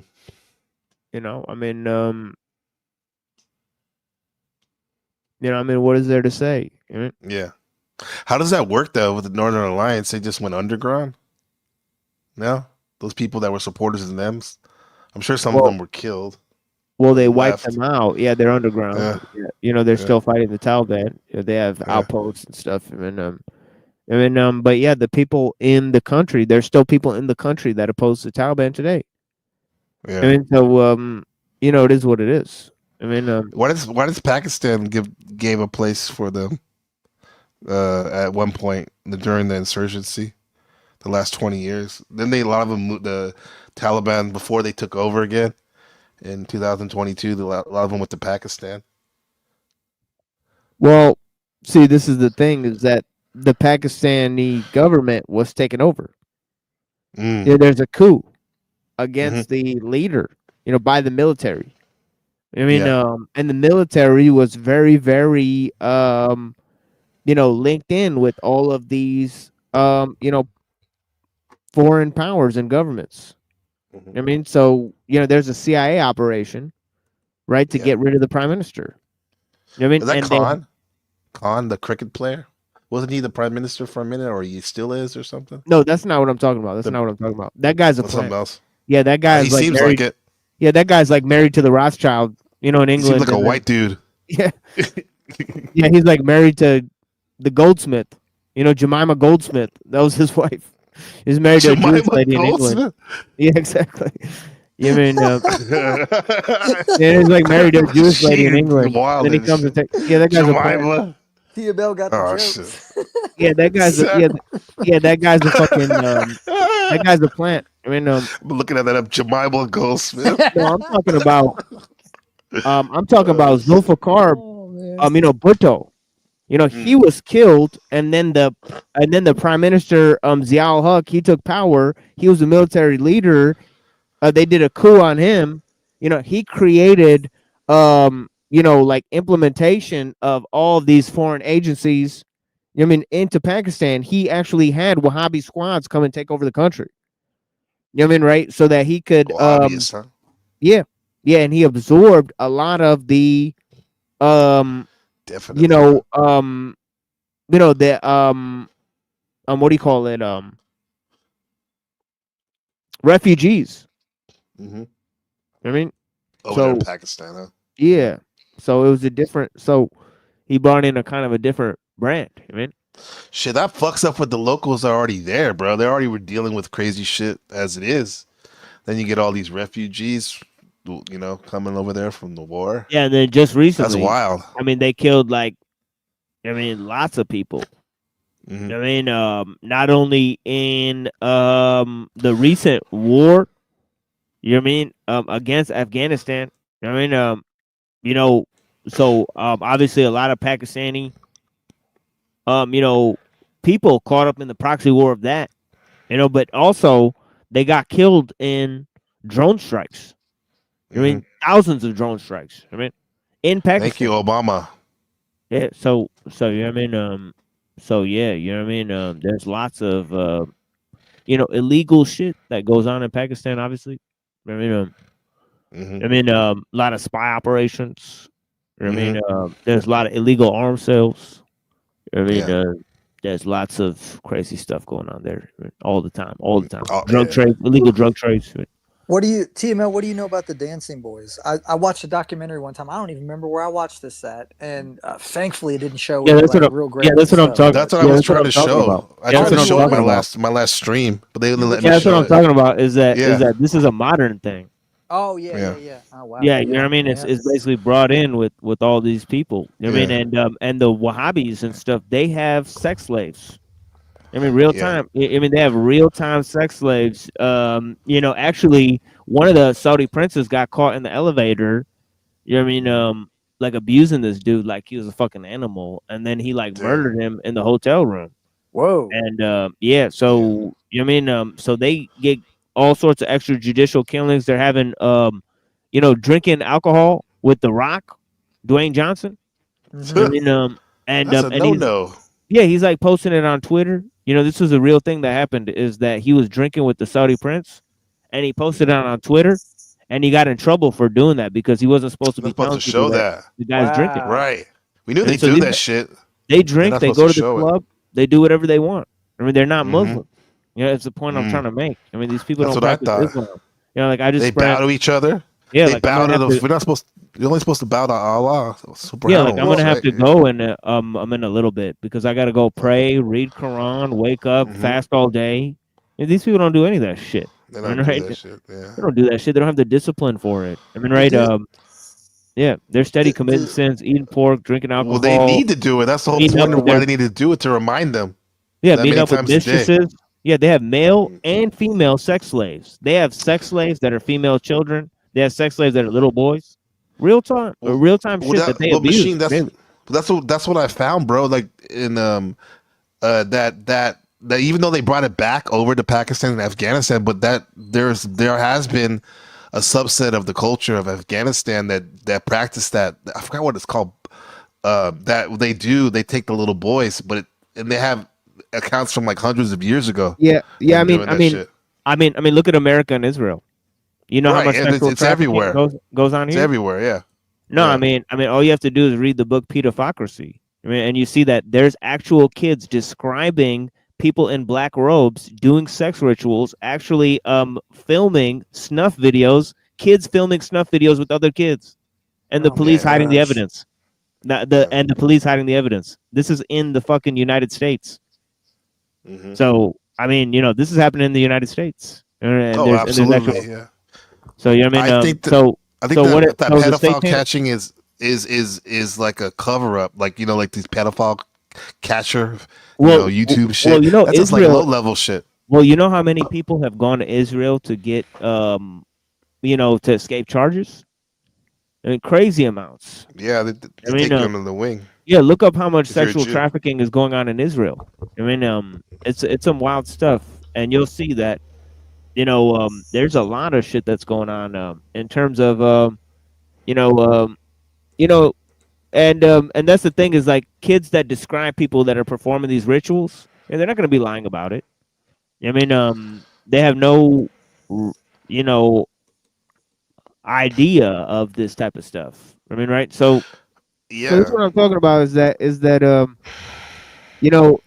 it's been going on in America, obviously. It's going on in South America, big time. Yeah. I mean, it's going on in Asia, huge.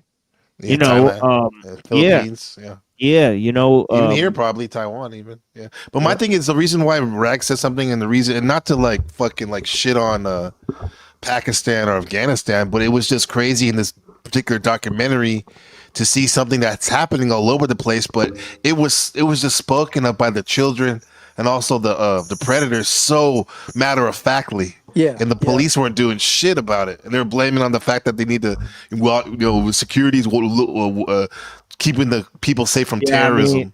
I mean, all you this don't stupid hear shit, about yeah. it because the Jews are going to make documentaries about it going on in other countries. They're never Mhm. going to talk about the thousands of videos of police evidence of kids doing snuff films. Yeah, that's wild. I might have got the country of origin off. I said Pakistan, but it might have been Afghanistan. It's No, been it's so both, long. bro. Is it both? It's they have the videos, documentaries Yeah. from both those Okay. Yeah, places. I just don't mean remember those one I was thinking of that I kids. watched. I But mean yeah. those kids. Those Those kids. street kids.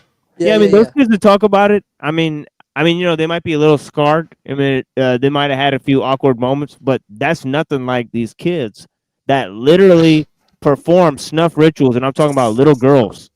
I mean, Man. so that is some shit that they're not going to be able to. Like, it's one thing if it happens to a dude, and it's another thing if it happens to a little girl. They're not going to be able to psychologically, like a man is built differently psychologically. Yep. I mean, definitely. I mean, like men have a It's all higher fucked tolerance up. for sexual abuse. I mean, Yeah. for sure. I mean, than women do. I mean, so yeah, it's all some crazy shit. And there's prostitution rampant. I mean, in a lot of those places, I mean, there's prostitution rampant in the third world. There's prostitution rampant in Saudi Arabia, dude. Like, yeah, it's wild. I man. have, I have Pakistani family members who actually lived in Saudi Arabia, and they went to private schools over there, and they said that some of the boys over there would get picked up by some of those dudes. Oh wow, Damn. that's crazy. In Saudi Arabia, dude. Yeah, I heard stories about that. So Dudes so getting this banged is in the parking garage in Saudi Arabia. this is real Living up there. shit. This Yeah, I is saw real it. shit. This Did is y'all see? Did y'all gay ever see mafia. I mean, Yeah, global no homo. doubt, no doubt. Did y'all ever see the footage Global from one of homo. the I think it's South American country. I can't remember where, but this has been a while. But when the Pope came to town, they like go round up all the kids on the street and like chain them up to things because they don't want them out in the public eye. Huh? They don't want people to see them while the Pope comes walking man. through. And that, Yeah, y'all man, hear is so about the twisted, bro. yeah, Double- y'all hear about the tranny Double killers? duty. Nah, No. what about? No, I didn't hear about that. Oh man, dude. Where? There's tranny vegan killers running around. I mean, that are like anarchists, tranny. Oh, you mean vegans. like in America shit? Oh yeah. I mean, Yeah. so this is the new shit. It's gonna be gay School Nazi. shooters and stuff too. Yeah, it's gonna be like gay Nazi fascists. I mean, against like tranny Spurgs. vegan anarchists. Right? It's wild. I mean, dude, I guess I have to be the observer on this shit. Well, yeah. Stay out of the way. Speaking of which, I'm gonna throw a little story. I've told TML this story. I'm gonna share this with you, MPC, and everybody listening. It's very interesting, but it's my first eye-opening experience to some of this world, not knowing what it was I was looking at. Right. So years ago, when I was in the punk rock world, I went to this place that was an old opera house in Middletown, Ohio. It was called the Sorg Opera House, and I don't know whether it's still there or not, but it was an old historical building at the time. This probably would have been 2010, something like that, maybe 2015-ish, somewhere around then. Anyways, I went up to see a band play, and this was a ska punk band called the Independents, and they played like a ska version of the Misfits, and the singer of the band used to live with Joey Ramone, so he was like his adopted godson. So I became friends with them. I went there, I did the Birch for the evening, and then they took us on a tour of the facility after. So they still had the segregated areas up and the signs and stuff, it all left intact. And then this is where it got real crazy. And this is before I knew all this extensive knowledge about tunneling systems and all this kind of stuff that goes on. So they take us down in the basement, they show us this big giant concrete cylinder, and we could walk partway in. Yeah, you And told me then- about this. Yeah, and then this is what the dude said. They were like, well, Mr. Sorg was an eccentric businessman, and he didn't like being around regular people, so he went from place to place underground. And that's what they told us. And I remember thinking, that don't make any sense. That's weird. And it's like, oh my. And then it's like, when you see something like that, it ain't hearsay no more, you know? And then some years go by, and then I put it all together, and I'm like, oh my gosh, like. And then I had my son that passed away in 2017. And when he was at Children's Hospital. Sorry to hear about. Yeah, thanks, man. I appreciate that. Hey, you know what? I know. Do you know the one blessing of losing a child as a parent is that you don't have to worry about your child. You know where your child's at. You know your child's okay. That's the one peace and solace. I never have to go through the rest of this life wondering what else this world or, where my child's at. Hey, I know what you mean because, dude, somehow I not that I cry all the time, but I cry of happiness that I'm so blessed to have my 6-year-old son with me. But then I also inside I want to cry to think about all the fuck shit around. Like, kind of Yeah. scared for him sometimes. But He's that's why I'm here. got a good papa, man. I'm thankful that you have him and he has Thank you, you. bro. Yeah. But like, Yeah. had I known about all those tunnel systems when that was going on and put all that together, I'd have freaked out because they're under all the.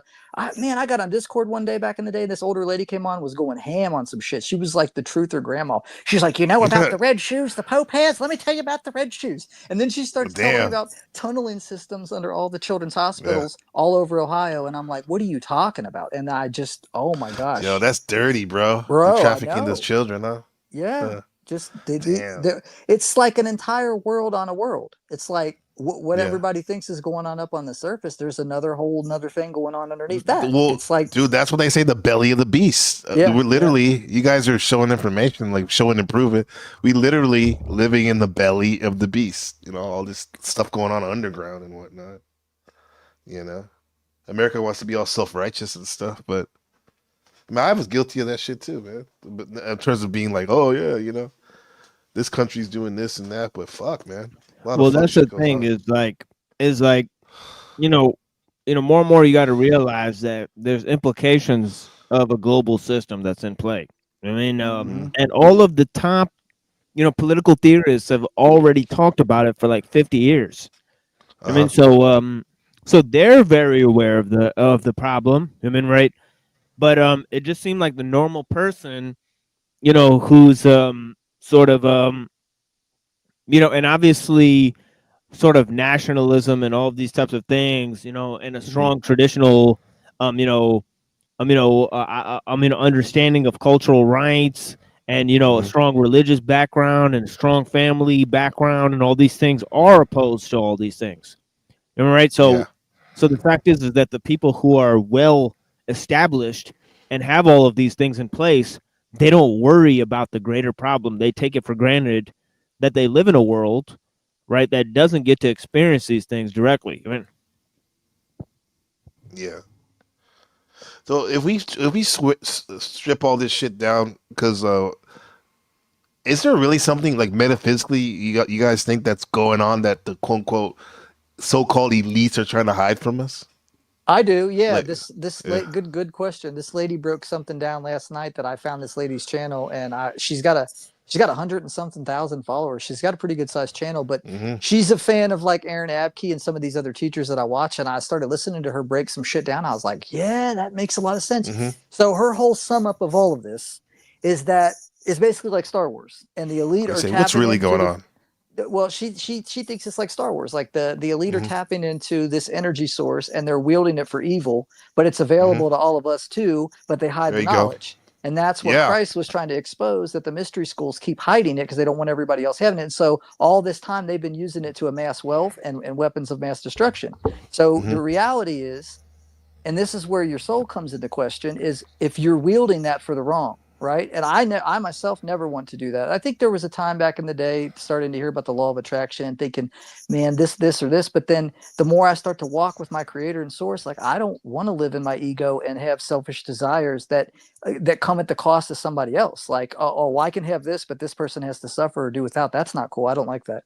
You know what I mean? So that her whole idea is that that's what's been going on. They're wielding this power, they're utilizing it, they're pulling it out of the aether, and then they're doing whatever the fuck they want. And most people have no idea. Most people have disparaging comments about themselves and others, and they don't realize that all that negative self-talk is messing their life up. And it's a process. So I think we're like the Jedi here, yo. The three of us, you know what I'm saying? And those that know what's up, we're being given information and knowledge to steward, because I think there's going to come a time where we're really going to challenge that and bring back the balance, because that's what's needing. You know what I mean? Yeah, we're gonna have to go against these Sith Lords, because the Sith Lords they deal in only absolutes. But I think there's a multiverse type of stuff going on. Yeah, I think there is too. Yeah. Machine Lines, that's beautiful. Thanks for sharing that, and maybe I can get that lady's link later. We'll talk about I'll that. get the channel for you. Yeah. Machine Lines, can you build on that? What do you think about this metaphysical? What's really going on? You peel back all this stuff, the geopolitical stuff, and all that.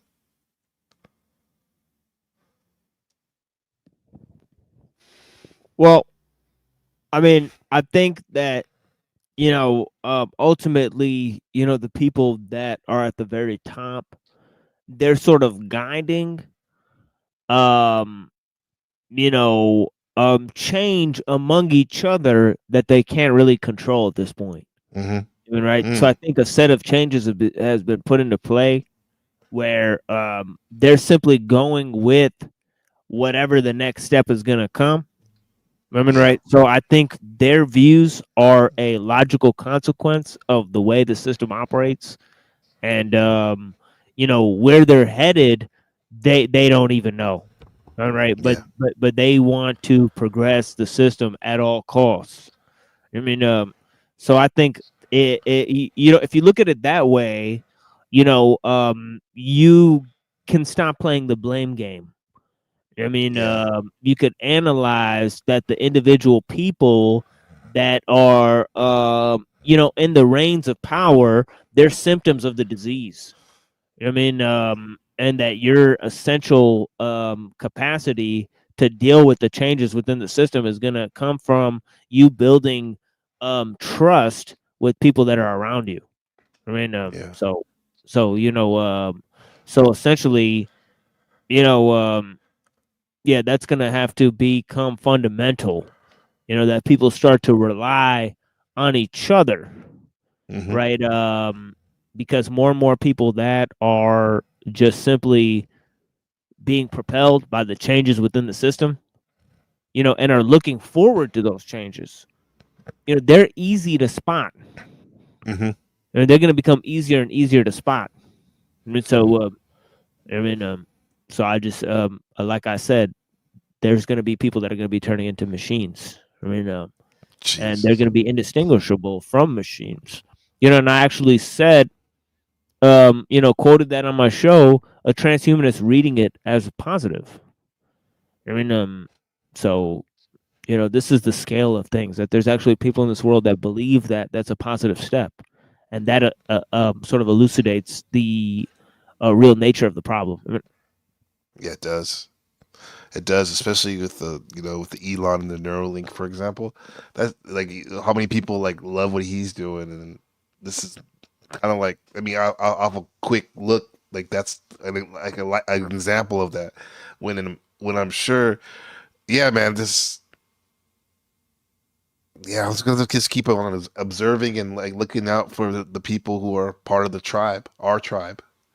It's like you said earlier, huh? Like how you can spot these people out in the, at least in our section of the Panelverse, the real ones in a sense, and in these ones that are, quote unquote fakes, the androids are kind of like falling off as we speak, So I really appreciate you guys coming on and really blessing this broadcast for for everyone listening, especially my son Benjamin. Whenever you listen to Of this and you're course. older, Oh, yeah, absolutely. It's this been is a blessing and crazy. an honor to be up here, bro. Thank you for having us. Yeah, man. We did it all. We hit we hit the shot. We hit the music, and then what's really going on.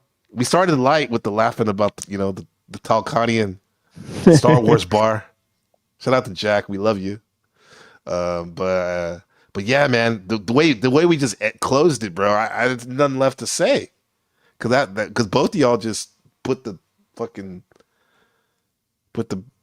period on that shit for now. Until next time. Yeah. Yeah, definitely. Yeah, definitely. Yeah. I got your back, my brother, and I got your back, Orago Muffin. Definitely see you guys soon. And talk to you guys. Yeah, you guys have a blessed night. I'm gonna go pray and do some things. Right? Blessings. Right. Sounds Yeah, good, peace man. I look Peace forward be to with speaking you. with you. Peace be with you, machine. Yeah, thank you, my friends. Yeah. Peace, Yeah, God. it's an honor to talk to you guys tonight. Blessings.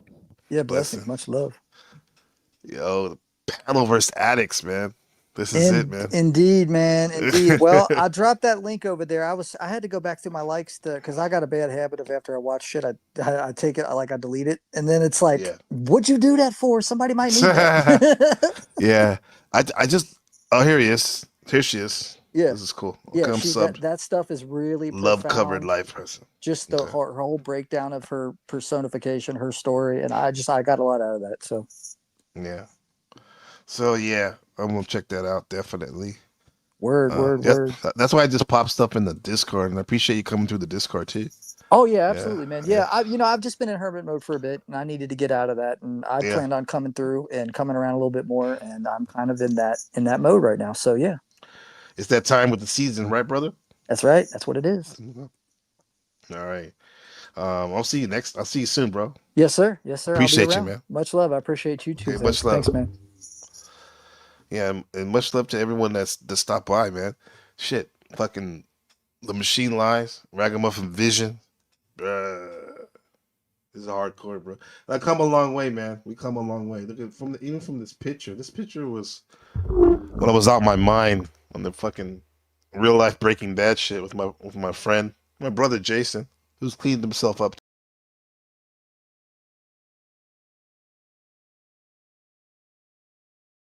I literally was going by the handle out my mind in that picture, and there was a reason for it. But I'm back. Yeah, I'm happy to be here. Much love to my son Benjamin, and your culture of excellence. Look within, my brother, on my the health warrior, who's a phenomenal father and just human being. Shout out to Locksmith Jeremy in that house. Crazy Mama, much love. Shit, Shadow Buddha, the twin. I'll holler at you, bro. Ragamuffin. Uncle Fatty, Grandpa Fatty. Sherelle Snow, the lovely Sherelle Snow. Keeping it beautiful. My good friend Ozzy. Ozzy, always a pleasure. And the dancer. Yeah. We see you, bro. Godheart Guardian. Super high consciousness. Truism. Storm Crow. I need to hop on your panel, bro. I've been yeah. Thank you I really appreciate it's an honor you come by and building in the chat. Godheart Guardian in that house. But yeah, much love to all y'all. We're I don't know what to say, man. Just keeping it 100. Keeping it 100. We're living in interesting times. I'm a fucking mush mouth because there's so much wonderful, fucked up, heartbreaking, blissful things going on all at once. And I know what to say, man. That's all I have today. That's all I'm gonna say.